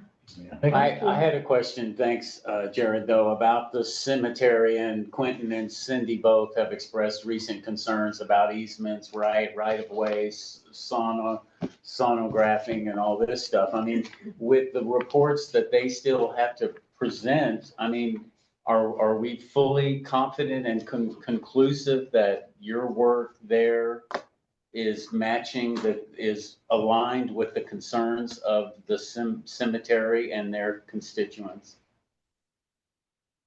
What are their concerns? I just I know, but what he was saying about, well, we're still waiting from the report that's coming Yes, in and 3 we would months. love to see that report. And if there's anything that we need to be concerned with, we will deal with that. I think Jessica had addressed that. We had done the environmental studies and they were good. Yeah, so And if we can get that report in the next month or two, worst case, we should be able to address whatever comes up. What, I mean, you're gonna be doing some digging there in the ravine adjacent to the cemetery, and almost 100 years ago, many of those headstones were thrown into the river and the culvert by certain parties that didn't like the parties that had the headstones. So they were all thrown into the river. That's why they don't exist. And so as you come up and doing digging, when do you reach, I mean, do you have the ability to say, let's reach a stopping point? We've discovered something. We found a headstone. During construction, we're gonna be required to have monitoring. And if anything is encountered during construction, we stop, we have to make notifications, and there has to be some kind of action taken. Taking photographs on the spot. Who's gonna monitor it during construction? So the archaeological surveyor that Langford had procured as a contractor to do that dig at the site that they were proposing to do construction at, hopefully we can hire them to do it, and they'll do the construction oversight while they're working there. And if there isn't anything that they find or come across, everything halts until they do what they need to do to comply with whatever historical commission wants them to do. And that goes for any part of the entire project. Not just the site. Texas Historical Commission puts a blurb in their clearance, says if anything is found during construction, you stop and you let them know. It's not just there. And that's overall every project that goes through GLO. Okay. And I did send everything that Quentin gave us yesterday afternoon. I sent that all to the attorney to review. I doubt that he's had time to review it because he is on a case right now away from his home. So. Should that make us have second thoughts or wait on I don't think so. action on this tonight? Well, I read through the documents that he had given because I was at the Historic Commission meeting, and it's addressing eminent domain, which is something that the city is not going to do because we're not going to violate that law.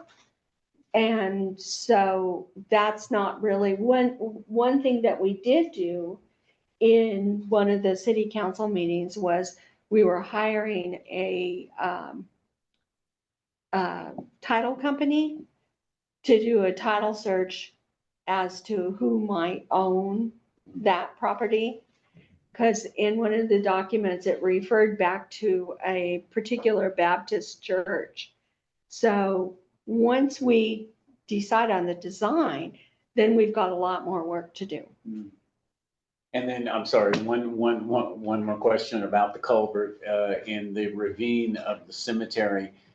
How are you gonna access and build that? Are you gonna have to come in from the city of Martindale cemetery side? I mean, how are you gonna be grading and dumping all that rock in there and building all that? Because you cannot do anything on the Creighton School side, so you're gonna have to access the cemetery, the city of Martindale cemetery, like where there's a little storage shed there where they store their equipment, their lawn mowing equipment. How do you plan to build this? In addition to the permanent easements that we're requesting, we have a temporary construction easement around, I think it's 10, maybe 15 feet, I don't remember exactly. But most of the construction access will come from Northwest River Road. Obviously, the terrain inside the ravine is poor for construction access, so most of that construction activity will come from Northwest River Road itself. Going straight through the culvert as you're like starting at the river end and then building it and then coming towards the road? They'll start downstream with the improvements and work upstream. That's all I have. I wanted to ask about, Councilmember McGovern's concern about starting from the middle of the road, with that in his concern. Like, how is that gonna be addressed, like his concern that he has? I'm not sure how to answer that question, frankly.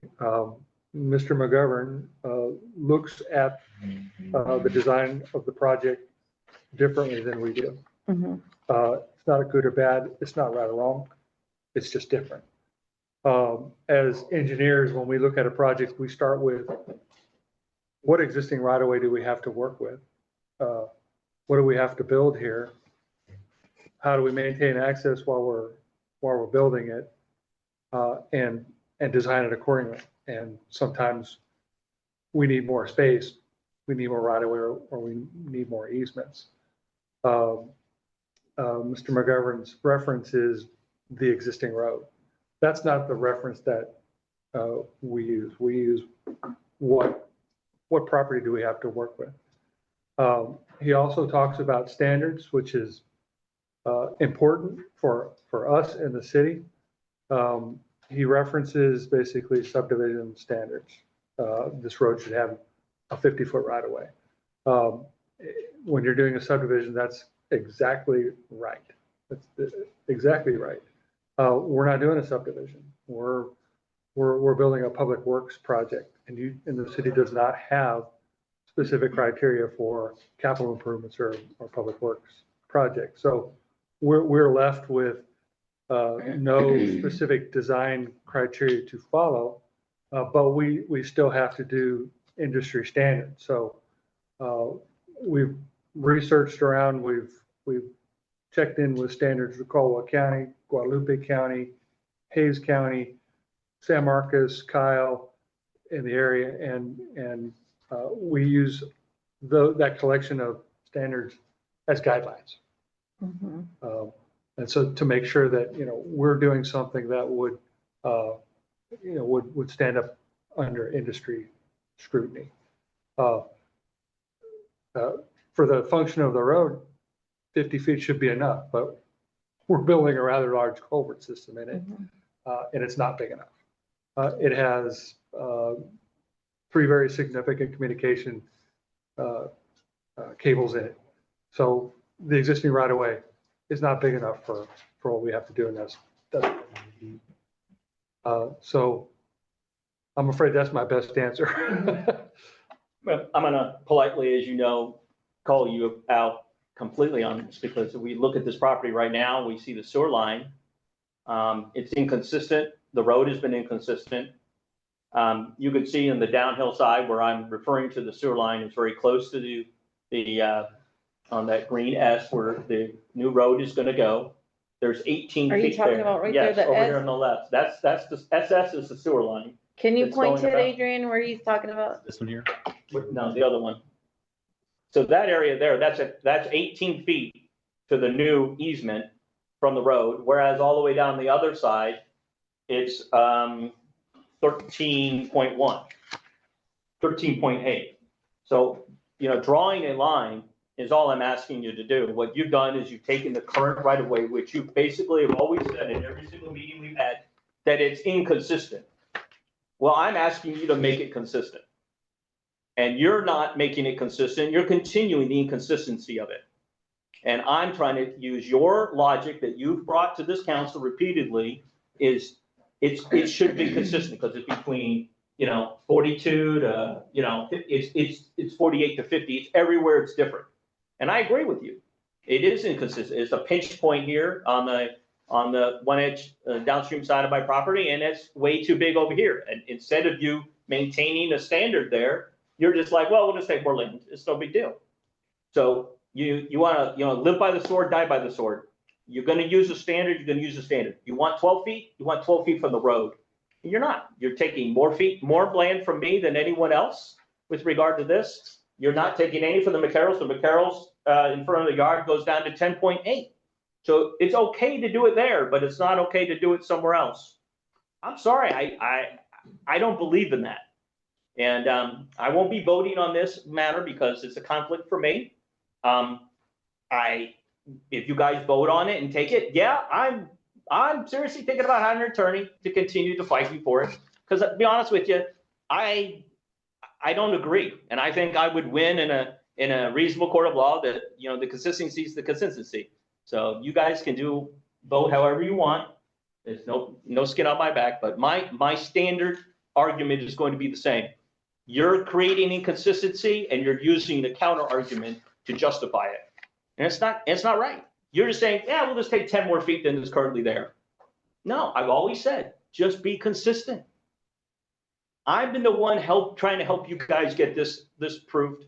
I'm the one who's been trying to make this be reasonable. I've always said 20 feet was too much. It should be 7 or 8 feet. If you follow my math, that's basically what it should be. Nah, we're going to take 10. Again, you can sugarcoat it any way you want, but you're building it from scratch. You're taking it all down and you're starting over.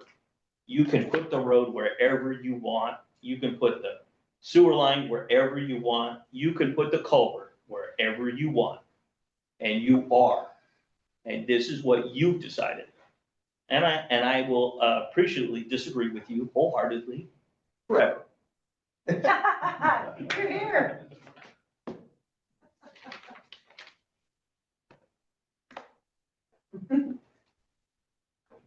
Well, I love this design. I think it's going to be good once we get it done. I mean, I don't know how to engineer a road or this system or anything like that. It just requires some well, I'm gonna go sacrifice. for it. I'm gonna go for it. I make a motion to accept the alternative Northwest River Road street design under Texas General Land Office Community Development Block Grant Mitigation Funds. Okay, I have a motion. Do I have a second?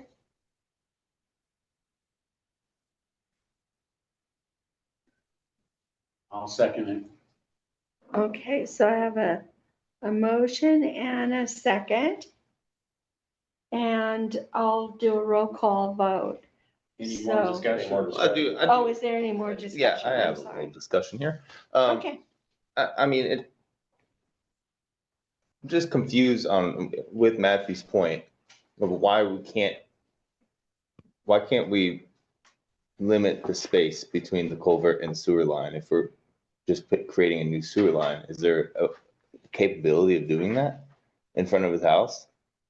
I mean, is it a difficult task? So the sanitary sewer line and the culvert have a similar offset throughout the project. That offset doesn't line up with current property lines on the south side of the property. If you look, we need to have about 7 to 8 foot between the outside edge of the culvert and the outside edge of that sanitary sewer line in order to build it. There's bedding and backfill around the trenches. Those manholes are 4 foot in diameter on the inside, about 5 foot on the outside. So when we have 7 or 8 foot offset between the two, when we get to a manhole, there's 2 or 3 foot between it. You've got to allow room for future maintenance and repairs. So you don't want to build a sanitary sewer line directly adjacent to the culvert, because if you ever have to go back in there and repair things, you have to be able to work around each individual system of infrastructure. What is the depth of the sewer line there? Do you guys know that? It will be about 6. 5-6 feet. Yeah. And then the culverts are, excuse my ignorance, I can't remember. all the They're numbers. deeper. They're going to be Yeah, they're about 9 or 10. 10 feet. All said and done, yeah. The issue I have is the distance from that green sewer line and The property line. where the new, where the easement is. It's basically 16 feet. Sure. So all I'm asking them to do is be consistent with that line from the road. I mean, so if. Does that make sense? Yeah, I get what you're saying. I mean, It doesn't, I am by far the most impacted, and I always knew I was gonna be most impacted with this. But the reality is I should be, because I had the biggest right of way of anyone on that joining property line. That was the only true 15-foot from the road to the right of way on the road, period, until you got to the cemetery. I was the only one who had 15 feet. And instead, we're like, well, we're gonna take another 10. Before it was 20. Why do you think I was screaming then? It was 35 feet. Now we're talking, oh, well, we're gonna cut it in half. Well, that's not my point. My point is, if your argument is you need X amount of feet from the sewer to properly maintain it, then why do you need 15 feet past the sewer line to properly maintain it? That's more than anywhere else on the road. Am I the only one who understands the word inconsistent? This is the definition and prime example of inconsistency. Well, I think We like also, Gary- we also need that space for temporary roads during construction. I understand, it's the same thing though, guys, it's the same distance. It's not like, oh, well, we need it more here. You don't need more here. You just decided to take the curb right away and add 10 feet. You didn't take anything else into consideration, guys. There is already 15 feet there from the current road. You have always said that the road and the easement does this, and I totally agree with you. And here you are straightening it out, but you're using the exception, going back to the old argument, because, man, it's just easier for me because I don't want to draw another straight line from the road instead. I mean, that's all I'm asking you to do, is write a parallel line from the road. And the road only makes one turn. I don't understand the confusion here and why you're being so stubborn. I know why I'm being so stubborn, because I am, and I'm consistently stubborn, and everyone who knows me knows this. And I've said the same thing now for 2 years from you guys. Be consistent and explain it. I'm sorry, but you failed to do it with me. And I'd sue you just because I could. And I'm telling you, I will, because I don't care. Because you're Based going on to what I'm lose. hearing, I'm withdrawing my second. I'm withdrawing my second now. So wait a minute. Someone else Wait a wishes- minute. If someone else Wait a wishes to minute. second Can we- his let's- motion, let's- then they let's- can. let's- I'm Let's discuss it. withdrawing it. Let's for now. discuss it more. Is there any way we can, Mr. Turk, is there any way, McGovern's request to straighten that line, is that possible at all? Straighten what line? So basically, explain. instead of the right-of-way acquisition following the property boundary, have the right-of-way, the easement acquisition following the property boundary, have the right-of-way acquisition follow the edge of the road. Do you mind if it exceeds 10 foot? I think It has to. I totally agree. It's got to be 25 feet from center. I've given you that. I said that in my public comments. It needs to be. That's the standard. It's 25 feet from center. I'm only talking about a couple feet here, guys. It's 25 feet from center. That's the standard. Stick to it. Just Yeah. draw a line 25 feet from standard, then come back to me. That's not a standard for us. Well, It's not a standard. Can we, have to can follow. we, I mean, we're talking, is there any way we can compromise on this? As far as extending, what you're talking, a couple of feet, right? Couple of feet? on the downhill street, you're talking about 4 feet, 4.5 feet. Yep. What about the upstream? Not, basically a foot. A foot. It's basically nothing. Oh, Bill, just move that chair. Is there any way we can, is there any way we can negotiate this with Sturt? Split the difference? I'll say this. Okay. We'll do anything that we possibly can to comply with this request. But we may not be able to. Does that make any sense? There are a plethora of both physical constraints. There are regulations that we got to follow. There is, general engineering design practices that we've got to follow. And often we thread a needle between all those things. And in some ways, we've threaded a needle. Could you possibly get back with us, maybe with his request? Adrian, can you go to the McCarroll's property line in between the two properties, please? Is that, and it's hard to do that right down the So meeting. if you measure this line going through where that sewer, that sewer circle is, that area right there, no, go to your right, see where that blue line with the V is? Your distance right there, not there, but where, you see where the circle is? That right there is 10 feet, just over 10 feet. It's 11 feet.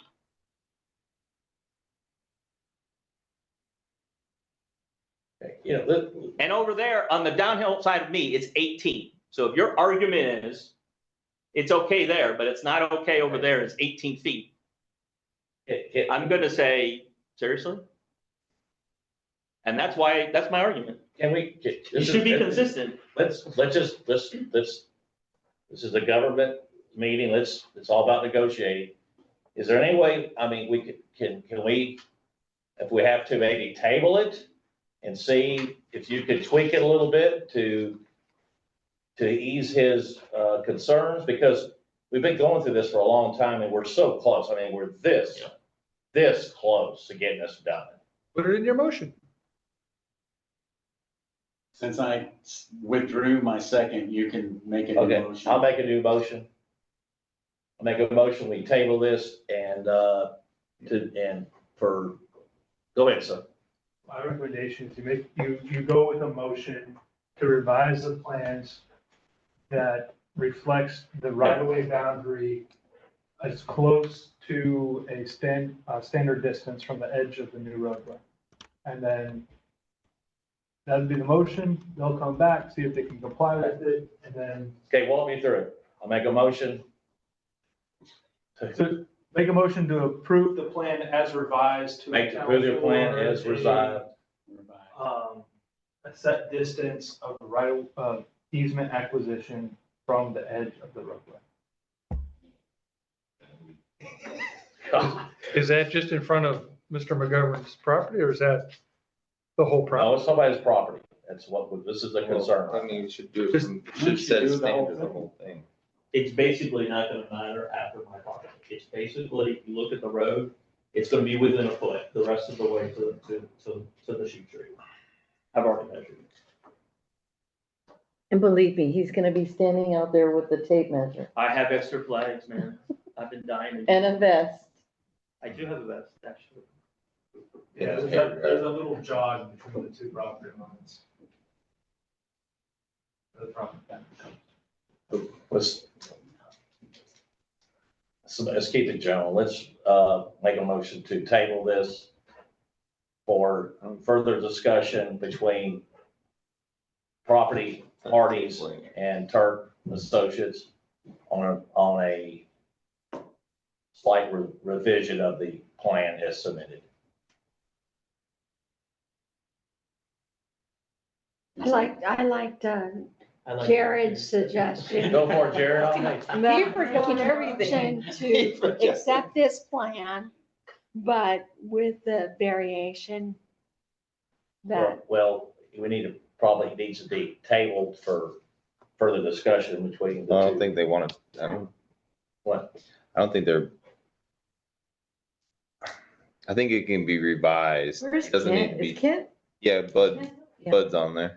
I don't think we need to throw out the whole motion. I'm I just think saying. we can accept this design, but then with the caveat that we would tweak that, whatever it is, Whatever. The easement. the easement. Easement I boundary. can't make the motion. Yeah, he's gotta recuse himself. Generally speaking, I think we can accommodate him. We will do our best.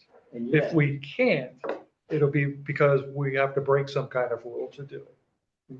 All right, so I'll make that pledge to you. We will do whatever we can to accommodate him. But I can't sit here and guarantee that we'll be So able to accomplish that. You would need time to check the standards, the codes. Correct? Okay. So, what's our timeline for, this project? Do we still have time that we can, how much time we got? No, we're pushing it right now. We are already 6 months behind. Yeah, so if we can revise this option to meet, so it's the right of way that's causing the issue. So Or the easement. the easement, so if we can revise it and make, I mean, ultimately, we don't need to make it a standard on this, but I guess later, and this is just me thinking out loud, we definitely need to think about ordinances to create standards. Well, there is no standard. Yeah. Yeah, But you're. He says to me, design it per standard. sure. There is no standard. That's what I'm saying. So ultimately, when it comes down to this option, we just need to accept option 5 with revisions to the easement in place. Go for it. Make a Nick, motion. is that a motion? Make a No. motion. Make a motion. I mean, I can say it, but I mean, Make that's a pretty motion. much what Jared just said. Make a motion. And it would help if that request applied to in front of his property instead of the whole Okay. project wide. So Again, You probably want You're wanting- you probably want to include the, what is it, Festerman? Festerson. Because what's happening is their property boundary takes a little bit of the jog away from the road. sure. It's putting things out of Whack. whack. the more That's a properties scientific that you So apply that minimize exception to, the- the harder it becomes for us. from the center line. Please keep that in mind. What was that now? I said, the more properties you apply this exception to, the harder it becomes for us. So I'll make a motion to accept option 5 presented by Freeland Turk, with the revision of minimizing the right of way easement from the center line in front of McGovern. the McGovern property and the Festerman property. All right. Okay, I have a motion. Do I have a second? I second that motion. Okay. Is there any more discussion? Okay, hearing none, I'll call for a Should- vote. Should we include something just to put it on record, I mean, I know we said this, but probably best to talk about the cemeteries situation as well, just so we. Well, I mean, I think they've already gotten studies done. They're gonna do more, I mean, they've already done studies, know. right? Based on the pictures that were, I mean, obviously we want to go over there and look, but based on the pictures where they're marking is out of the project area. Yeah. We believe. So, and we already have environmental clearance. Yeah, Unless something comes up between now and then, we'll react to it. But I don't think we need to deal with that. Push it. I mean, by the time, we should get that information before we ever start construction, because we've still got to go out. We'll tweak this, get it passed by GLO. I mean, we've got a lot of steps. Sure. Okay, Sam, how do you vote? Aye. Sonia, how do you vote? We're going down the line. Oh, we're going down the line. Yeah, Um, I cannot vote on this. okay, so you will abstain, and Abstain. Sonia, how do you? he recuses, right? Yeah. He has to recuse. Yep. I'm gonna abstain because me not getting the information in a timely manner with a written description and being able to look over the entire amount and have time to talk to like my constituents. So, I'm gonna abstain. Okay. But we do have 3 yeses, so the motion carries. Okay. So we will adopt option 5 with the revisions that were stated. We're making progress. Thank you. No, so, the next couple, yes, y'all can stay or? Like, we're leaving. Run.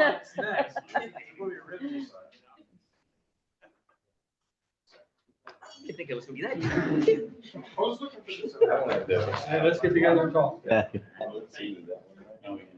Thank you all Mark up on your so drawing much. what you want us to do. He's gonna put Mark it it up. away. I already did. Shake this down. Huh? I already did. Thank you all. Probably already did. I think I was. It's muted. Y'all have a great holiday. Good night. Merry Christmas. Yeah, I mean, Bye. we have other things that we need to worry about. Bye. Bye-bye. Take care. Uh-huh. Merry Christmas. Merry Christmas. Thank you. Oh, thank Have a you. good one. Goodbye. Take care. Merry Christmas. Do the same. A lot of conflict. Hello. Hey, bud, I just caught your text that you wanted to be unmuted. There, yeah, my name was being called, but I couldn't unmute, but, well, I'm good now.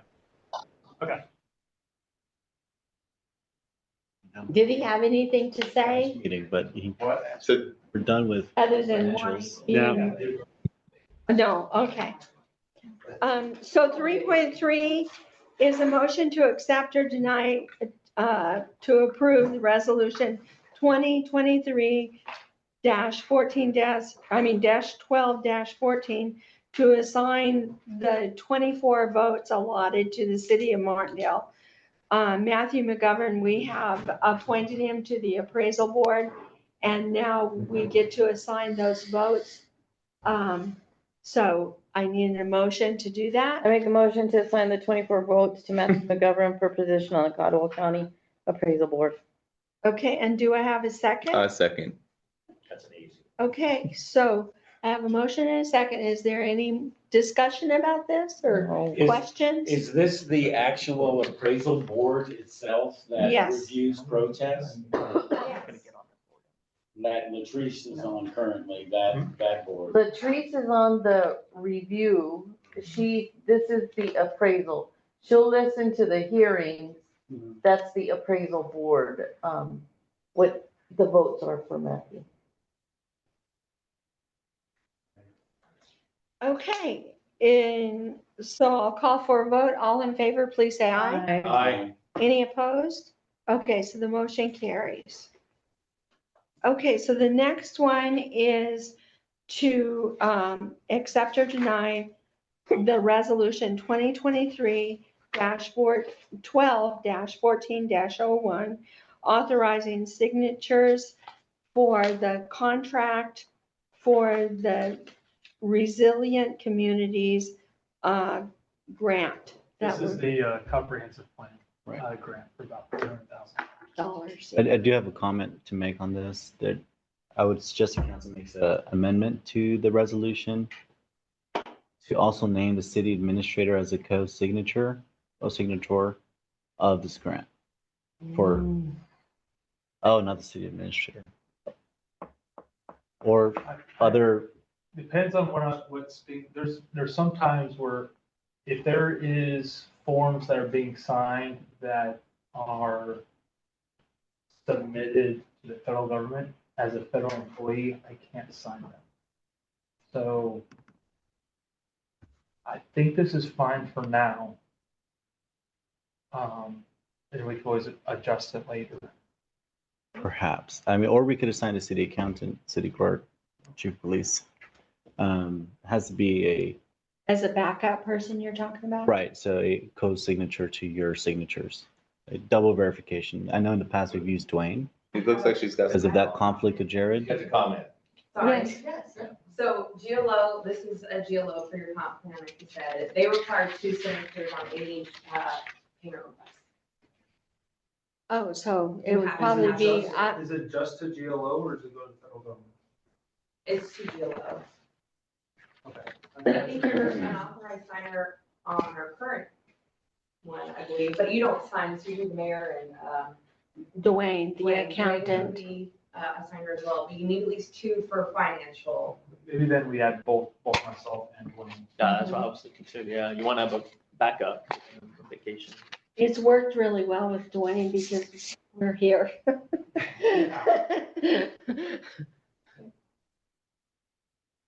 So could I get a motion for the signers? First would be an amendment, and then accepting the resolution. Pardon me? First would be an amendment and then accepting the resolution. Oh, I understand. Right. The second paragraph should be amended. So you want to change, you want the mayor and, So the first paragraph authorizes the mayor. We have a typo that lists the mayor twice. Yeah. Right? Oh, well, okay. This one should be, this title should be changed. It can't be Or both no. mayor. What's So one's contractual? documents, one's payment. Yeah, city mayor, comma, Oh, city I see. administrator, yeah, just and add them in there. Okay. city accountant. On both paragraphs. So you just do commas, yeah, accountant, comma, and the city administrator.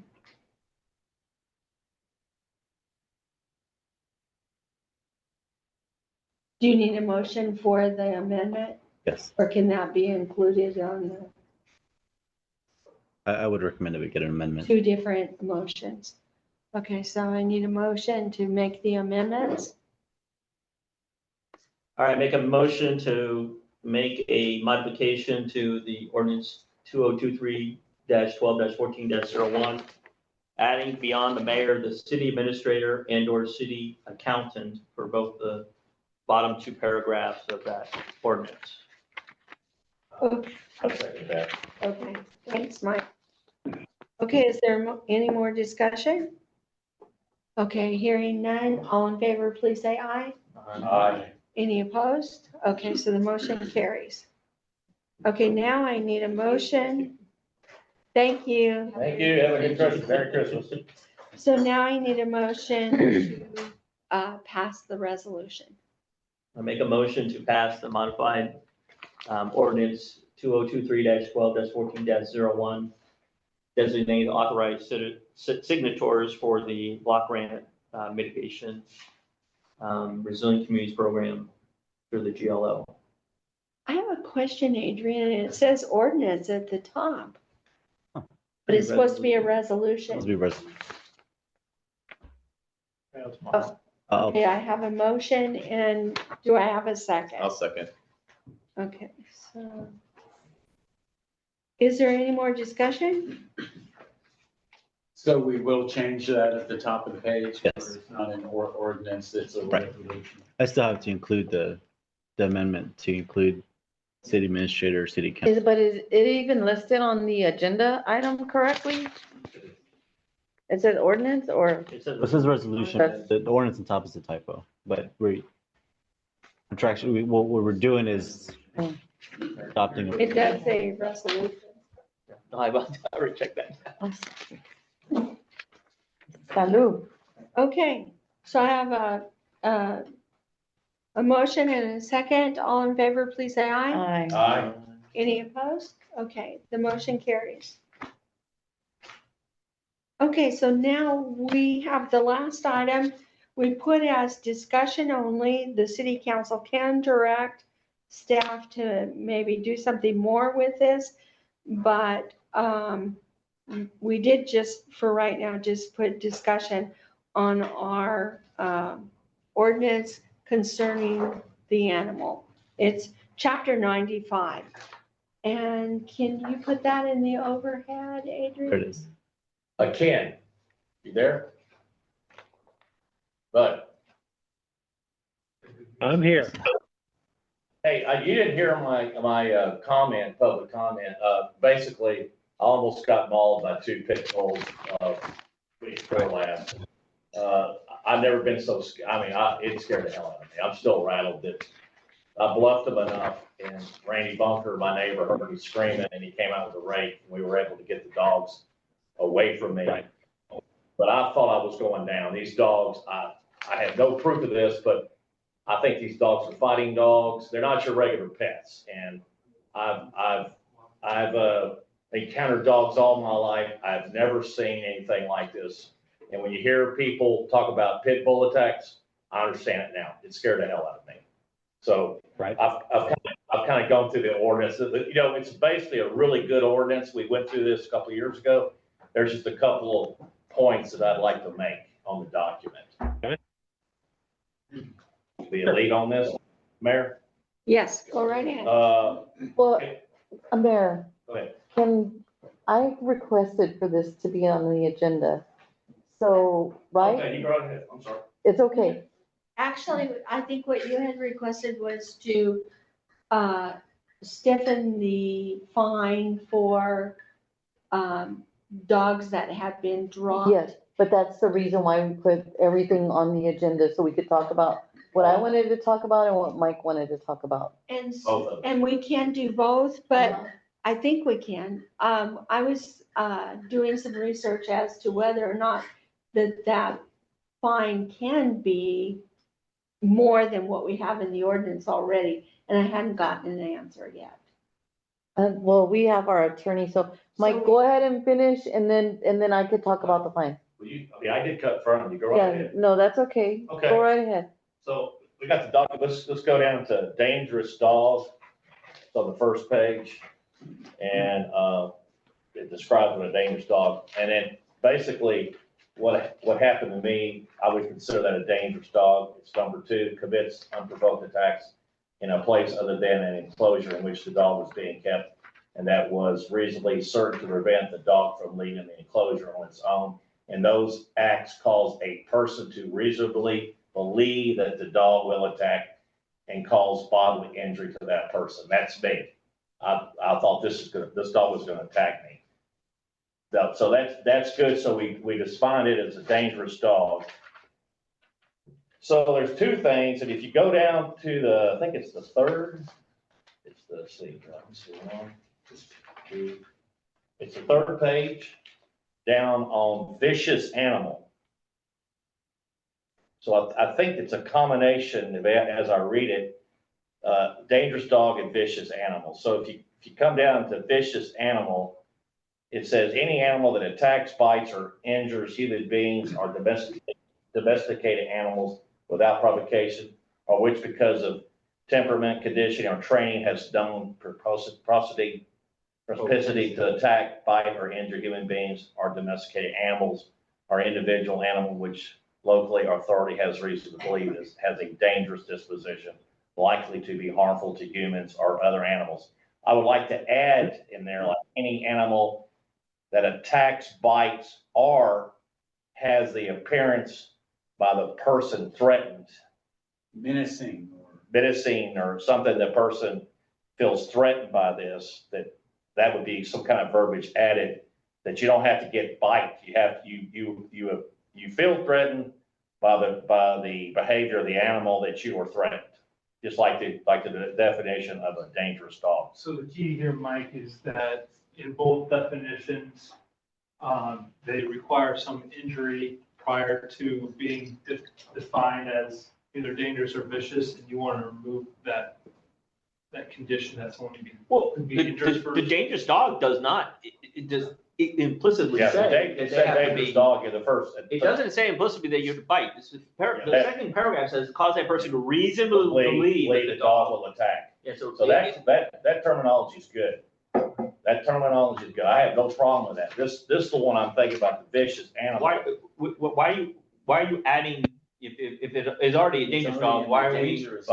Let me finish my point here. Yeah. This is what I'm getting to. So that, Well, wait, let's have Tommy say anything first before he goes. Oh, I'll let y'all finish, because I was gonna go grab my computer to pull up the health and safety code, because the health and safety code defines what's a dangerous dog, how you define a dangerous dog, how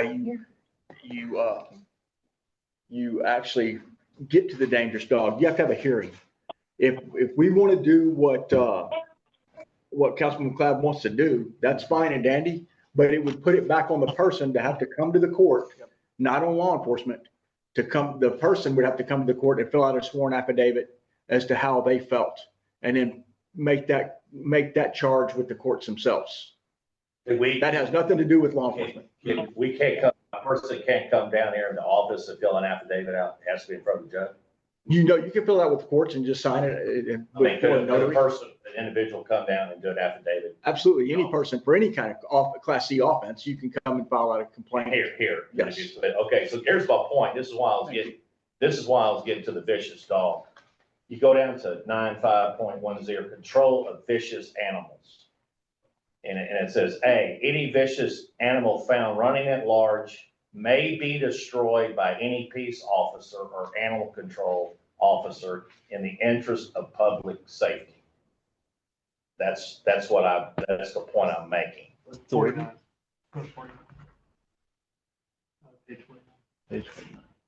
Now, let me clarify.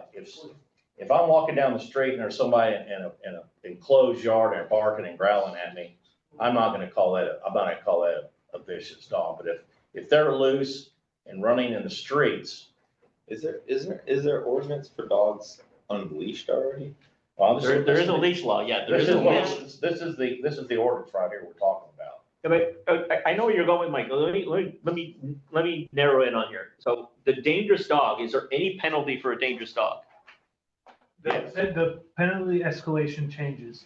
So a normal dog typically will get a warning for an offense. A dangerous or vicious animal goes straight to fees.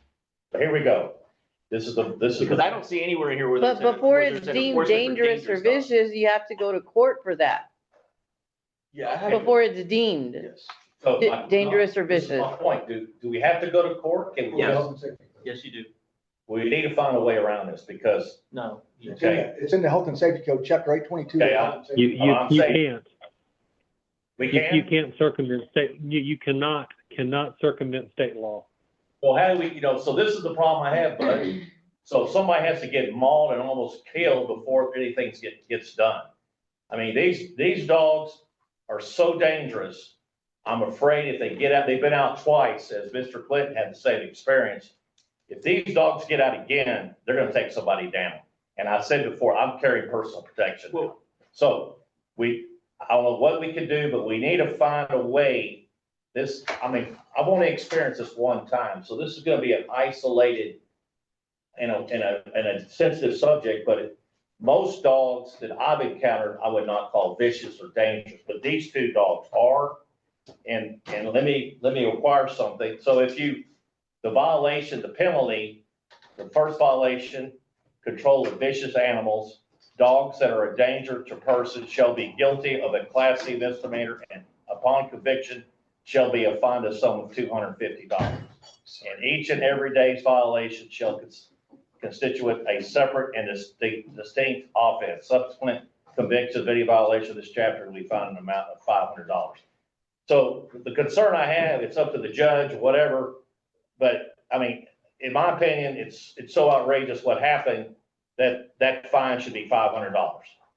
Okay, for those two dogs, there's two instances. So, but I guess the question is, we have got to find a way through your assistance, Bud, that we have something.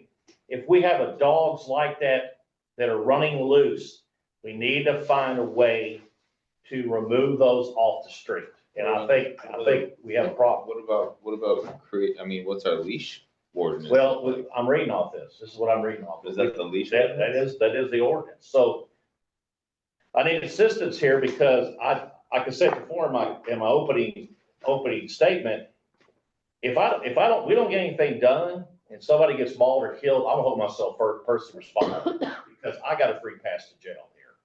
I mean, I got extremely lucky that I was big enough and loud enough to bluff those animals, and somebody else might. So I think we got to find a way. Those two dogs should not. And for example, Corpus Christi has an ordinance. They can't they're not allowed to city limits. Once it's deemed a vicious, dangerous dog. There's another one in Houston. I gave them all to you, Adrian. There's another one in Houston, that, let me read it real quick. There's other, we're not the only ones dealing with this. It's all over the country. For example. The difference that you're pointing out with those cities is they are home rule municipalities, which means they may do things that are different than or inconsistent with the laws of the state of Texas. But we are bound to operate in accordance with the laws of the state of Texas. Now, I think the Chief is exactly right. This comes back to the health and safety code. So, I mean, look, if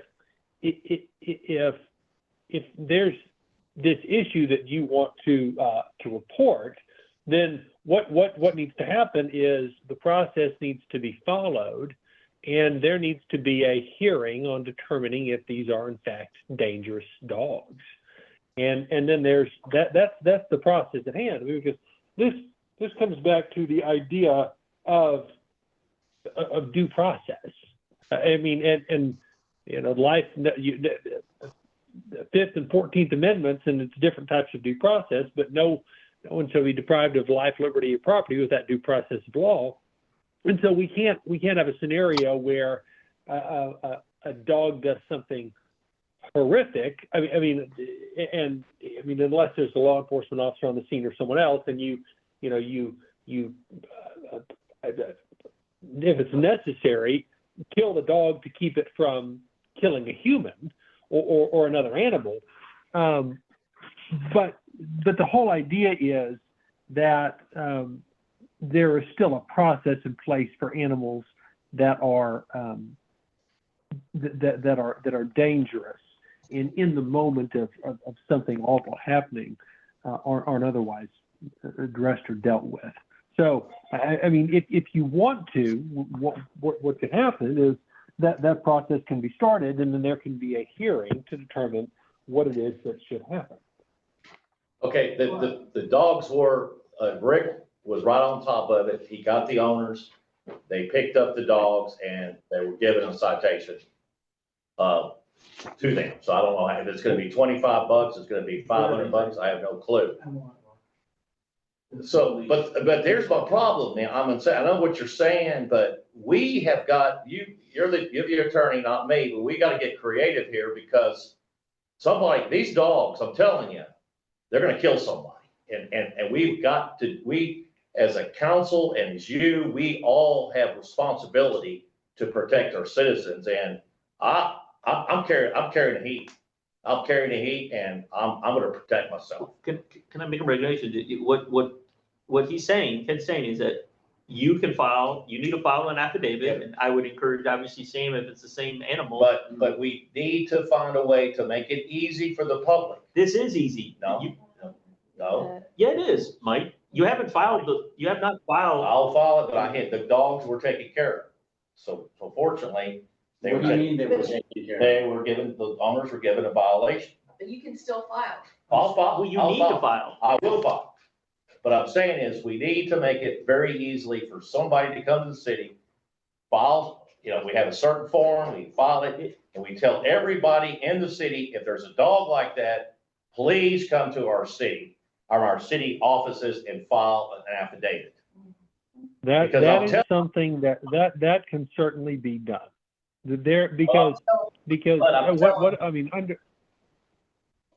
If you would experience, I'm telling you, I'm repeating myself, but I've never been that scared in a long time. I mean, you hear about people getting attacked by pit bulls. It happens in big cities, small cities, everywhere. Until you experience that, these dogs look like mountain lions. They were stalking me. Mike, I get it. A few years ago, I had a neighbor I had to call law enforcement on Christmas Eve. They had a pit bull that chased our kids on a bike and bit the bike tire and knocked one of our kids off the bike. I get that pit bulls are scary. You don't have to convince me. And there are certain remedies that I had there, and believe me, I took full advantage of them. But to the extent that the idea is that the city wants to make available a standard application that can be used by residents to comply with the process under the health and safety code, absolutely that can be done. To the extent that the city wants to let people know that that option is available to them and that type of application is available at City Hall, that can certainly be done. Again, if you know, a dog is creating an extreme danger to life in an immediate moment, sadly, sometimes there are people that have to do what is necessary. And I hope that never happens to you, but I mean, this is the second time that it sounds like we've had a city council member that has That's had right. a very scary interaction with pit bulls. So, but the step that has to be taken is to comply with the requirements of the law. And I don't mean this to sound flippant, but the only option short of comply, or in addition to complying with the law, is to speak with your state representative and attempt to change that process. Hey, Kent, this is Sonia Villalobos. I wanted to ask you, so even if we have a citizen that comes down and fills out an affidavit, what's going to constitute a dog to be considered dangerous? So we've got our ordinance that defines that. And hold on, I'm pulling this up. Under state law, a dangerous dog is a dog that makes an unprovoked attack on a person. That attack causes bodily injury and occurs in a place other than an enclosure in which the dog was being kept, and that was reasonably certain to prevent the dog from leaving, or the dog commits an unprovoked attack or unprovoked acts in a place other than enclosure in which the dog was kept, that was reasonably certain to prevent the dog from leaving, and those acts cause a person to reasonably believe that the dog will attack and cause bodily injury. So essentially, it's this very general standard you'll see under the law. If an act causes harm or reasonably causes a person to believe that they are in threat of imminent harm or danger. That's it, right there. There it is. Which is generally consistent with our code of ordinances. And so Mike's interaction is an interaction that would cause him to reasonably believe that the dog will attack and cause bodily injury.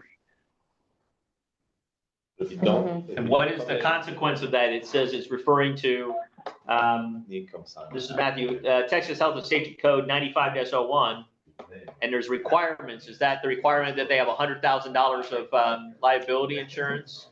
Right. So then there's the hearing process, and then there's the registration, and then you got those violations, and they're all set out there. But yes, I mean, generally speaking, and I haven't gone through line for line, but it looks like our statute tracks Chapter 822 of the Health and Ordinance. Chapter 822. Okay, I guess my question to you, Chief. Yes, sir. Okay, I'll come down, I'll fill an affidavit. Is there any way you can put those people supposedly they're gonna get fined? They already got citations, they already got a court date, so. Okay,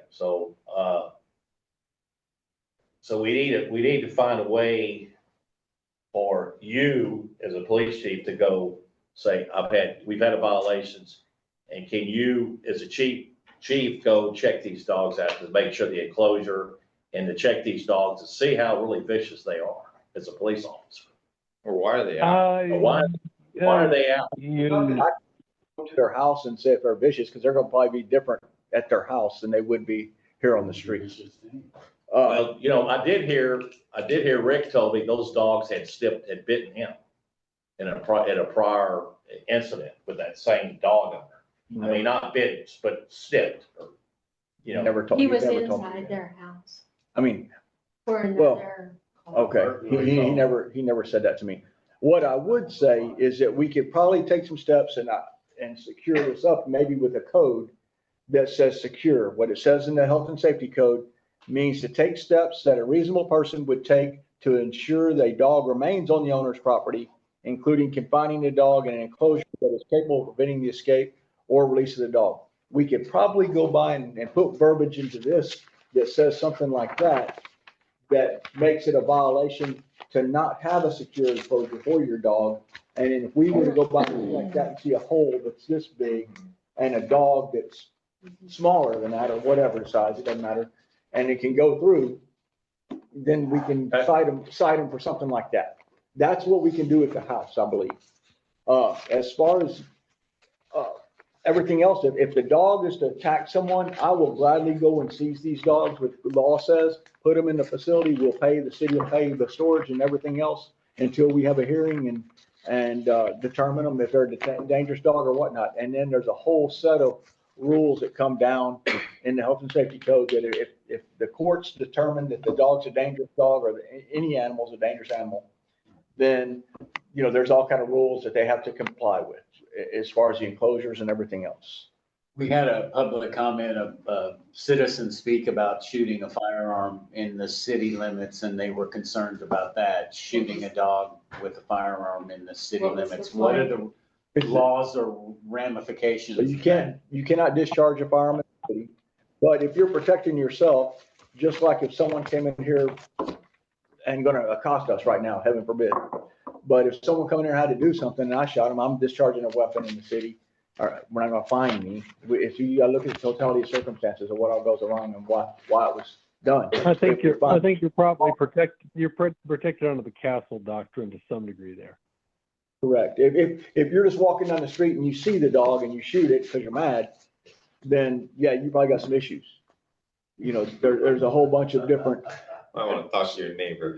Probably needs to be harm. Right. And then, yeah, the last thing to look at is there is a provision of chapter 822 that allows municipalities to place additional requirements or restrictions on dangerous dogs. Let's do that. The restrictions are if they are not specific to one breed or several breeds. No, we're not talking about that. Right, but here's my point. This still requires that the dog must be determined to be dangerous. Okay, I will sign an affidavit tomorrow. Yeah. One question. Yes. Well, one question Mike had asked me is, can the city outlaw vicious dogs within the city limits? They did it in Corpus, but it's presumably if a dog has been, I would have to look and see if there's any. Hold on, let me check this real quick. From my personal experience, I'll tell you. Go ahead. I'm sorry, sir. No, go ahead. Yeah, what were you going to say?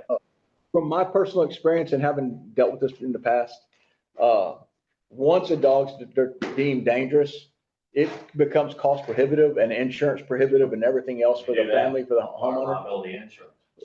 We can't require anything else, but once the health and safety code kicks in and once you determine a dangerous dog and all these rules apply, then to that dangerous dog, it becomes cost prohibitive for the owner to even try to do that, and then they'll just euthanize them. It's already in the law.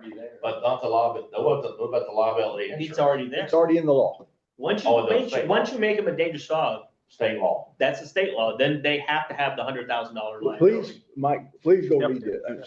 Please go read 822 of the health and safety code. I read it. Really, it's actually well written. Yeah. We got the stuff. And if they're a renter, the landlord also has to put it on. Interesting.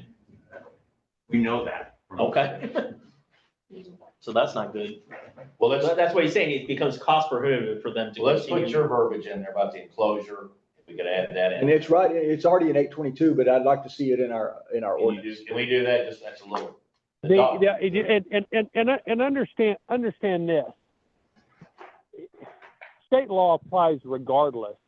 So even if it is not stated in our code of ordinances, state law is no less operative. We are bound by and must follow state law. So it's already there. I mean, if we want to go through the exercise of restating state law within our ordinances, we can do that. Or if there was language missed, we want to add that, we can do that. But I mean, it's already there. So It just don't give us a penalty for that, to write a citation for that not having a proper enclosure. yeah.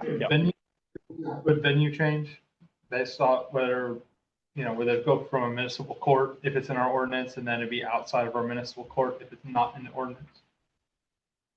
The statute is written already provides the authority to file the affidavit with a county municipal. Let me pull that. Municipal, okay. Yeah, it's, I mean, but Do we the have option a- already. Go ahead. Do we have a form like that we could write down, Yes, submit? We do have a form. yes, sir. Is it here at the office? I'll find you one, yes, sir. I'll fill it out tomorrow. Okay. So Nick, what did you have to discuss? Kent, I just wanted to see, like for people who dump dogs, I believe like the max is 4,000. I just need to know if that's the max amount for people who dump dogs and if they're caught. If they dump dogs? Yes. So you want me to answer that some, Kent, please? I've prepared for this already. Yeah, go on ahead. Good. So it would do no good to have a city ordinance because it's a Class C misdemeanor. Uh-huh. It's a Class A misdemeanor, and I could file on them for animal cruelty. Uh-huh. So if they dump a dog, it's animal cruelty, and then I could file that offense if we catch them. Uh-huh. So the same would be if they dump a dog. If we had a city ordinance, I'd still have to catch them dumping Yeah. a dog. Because usually what happens, they probably dump them way down there on Stoll Road, and they just find their way to civilization. Yeah. Is what happens. So they're not dumping them here. So I couldn't file that case anyway. Mhm. They would have to dump them actually in Martindale. We'd have to actually catch them. See them. Usually catch them on someone's webcam or Mhm. something like that. Hopefully if a citizen sees that and we can catch that, then we can file cruelty to animals, which is an offense under penal code. And then what is the fine?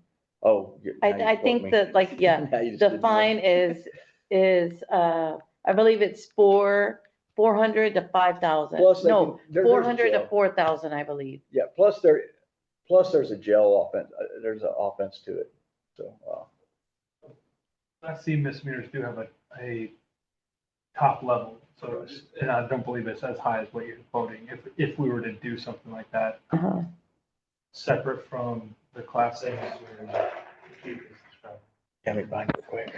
But if not right now, Okay. you could just send it to me in the email. We're not asking to write another. Uh-uh. Yeah, I have it right here. It's right here. No. 42. I just wanted to make sure. This is the offense. Okay. And it could be a third degree felony even.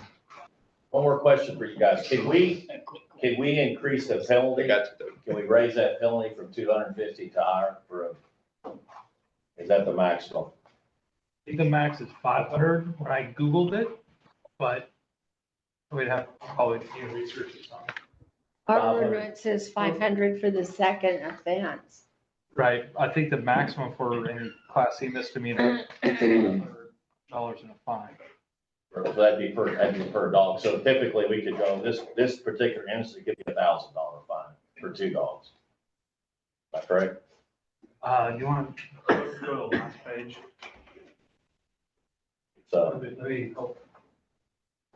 I have a hard time on it. So you're thinking it's paragraph C or B? B.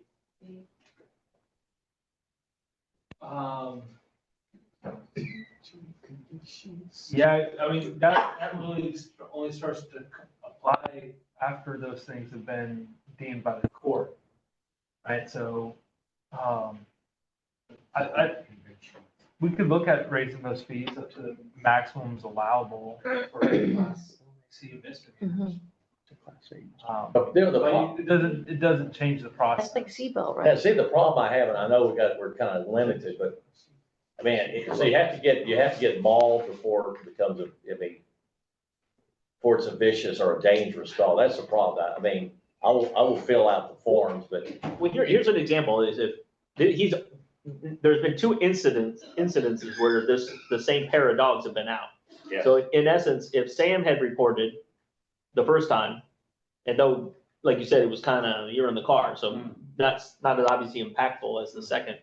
If you had reported those dogs, and then there was another report a week later, now we have two incidences. But in theory, the way I read the law is that the owner has to be warned one time before there actually is a finable offense, if you will. So the sooner we do it, the dog had, thank goodness, I haven't heard the dogs got out again. But the sooner we process this thing, get them a warning. Well, they got a violation. Well, I know that, well, they got a leash law violation, you know, I mean, that's nothing, you know what I mean? What we need to do is get him on this dangerous, because then if it qualifies as dangerous, then he has to, now there's a financial burden that's been placed upon the owner. And as Tommy's saying, is that a lot of times they just can't keep the dog.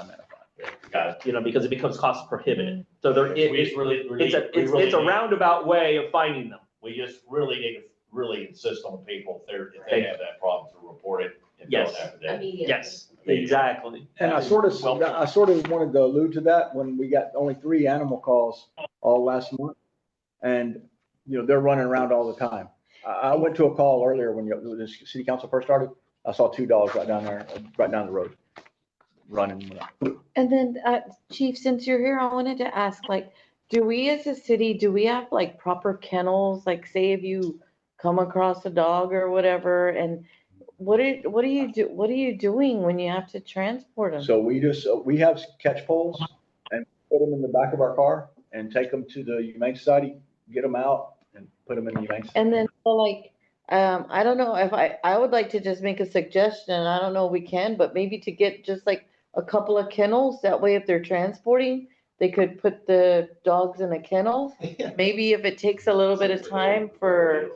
Well, the best thing to do is if you catch a dog or you find a dog, like in the past, I know you had the dogs down there. If people could secure the dog some way, if they can get a leash on them, a rope on them, whatever, secure them, animal control will come here and pick them up. Animal control has the vehicle, they have a secure measure to get them. They have the easy way to get them out and get them into the kennels over there. Just getting them in the car is one thing, getting them out of the car and put into this kennel Trust over me, there you wouldn't want these dogs. is a whole nother, I worked with dogs in a past life. I trained dogs when I was in the Army. So, I worked with a bunch of dogs. So I know what you can do with them. But my thing is, we don't have the equipment here. So that's why we have a good working relationship with animal control. We have a great working relationship with animal control, contrary to what anybody believes.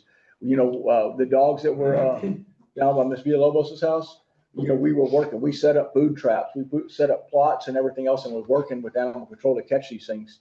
And we were able to catch them. It took time to get them to come in. Unfortunately, killed her animals. But, once we found about it, we put up food plots, we found out where they were going and tried to, facilitate that way and to catch them. Once we catch them, we're going to cite them. Like I said, I think I said it last city council or the city council before, we're going to start just picking these dogs up and taking them to this animal control. If people got their dogs, they can't control their dogs here, then we're going to put them in the facility and they got to go pay to get them out. We'll write them to animal running at large. We'll check all their tags and rabies and everything else and make sure everything's up to date. That's the only way we can go about doing it. Thank you, Steve. Isn't there some kind of black kennel cage in the back there?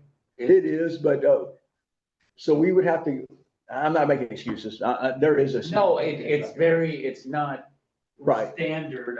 It's not the best cage. And there's no room for it really in the vehicle. Yeah, because it's so big, you couldn't even Correct. fit it in the back of your vehicle, and plus it takes certain training, right? No, we can do all the catch poles and everything else, but, Let's just wrap it up for what we said. Can you get the verbiage about the enclosure?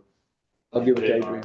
And Bud, could you check and maybe we can do some of the, health and safety code? We can put that in the ordinance, maybe cut and paste in there. Is that possible? Sure. Or- We can do that if you want. Do that and then I'll do my share and I'll fill out a form. Do we have a form in the office I could fill out or do we have to have? I'll get You get to go on. Okay, I'm done. Yeah. I just encourage everyone, if all the citizens are listening, I encourage everyone to call in when you see loose dogs. You know, we'll take care of them. We'll I'll address it. take care of it. I'll make a motion to adjourn at 9:16 PM. No, look, I was looking at your watch. What time is it? You, Nick, it's time for Jesus. Oh, this one right here on the wrong hand. It's Jesus time. Okay, all in favor, please say aye. We'll see you later.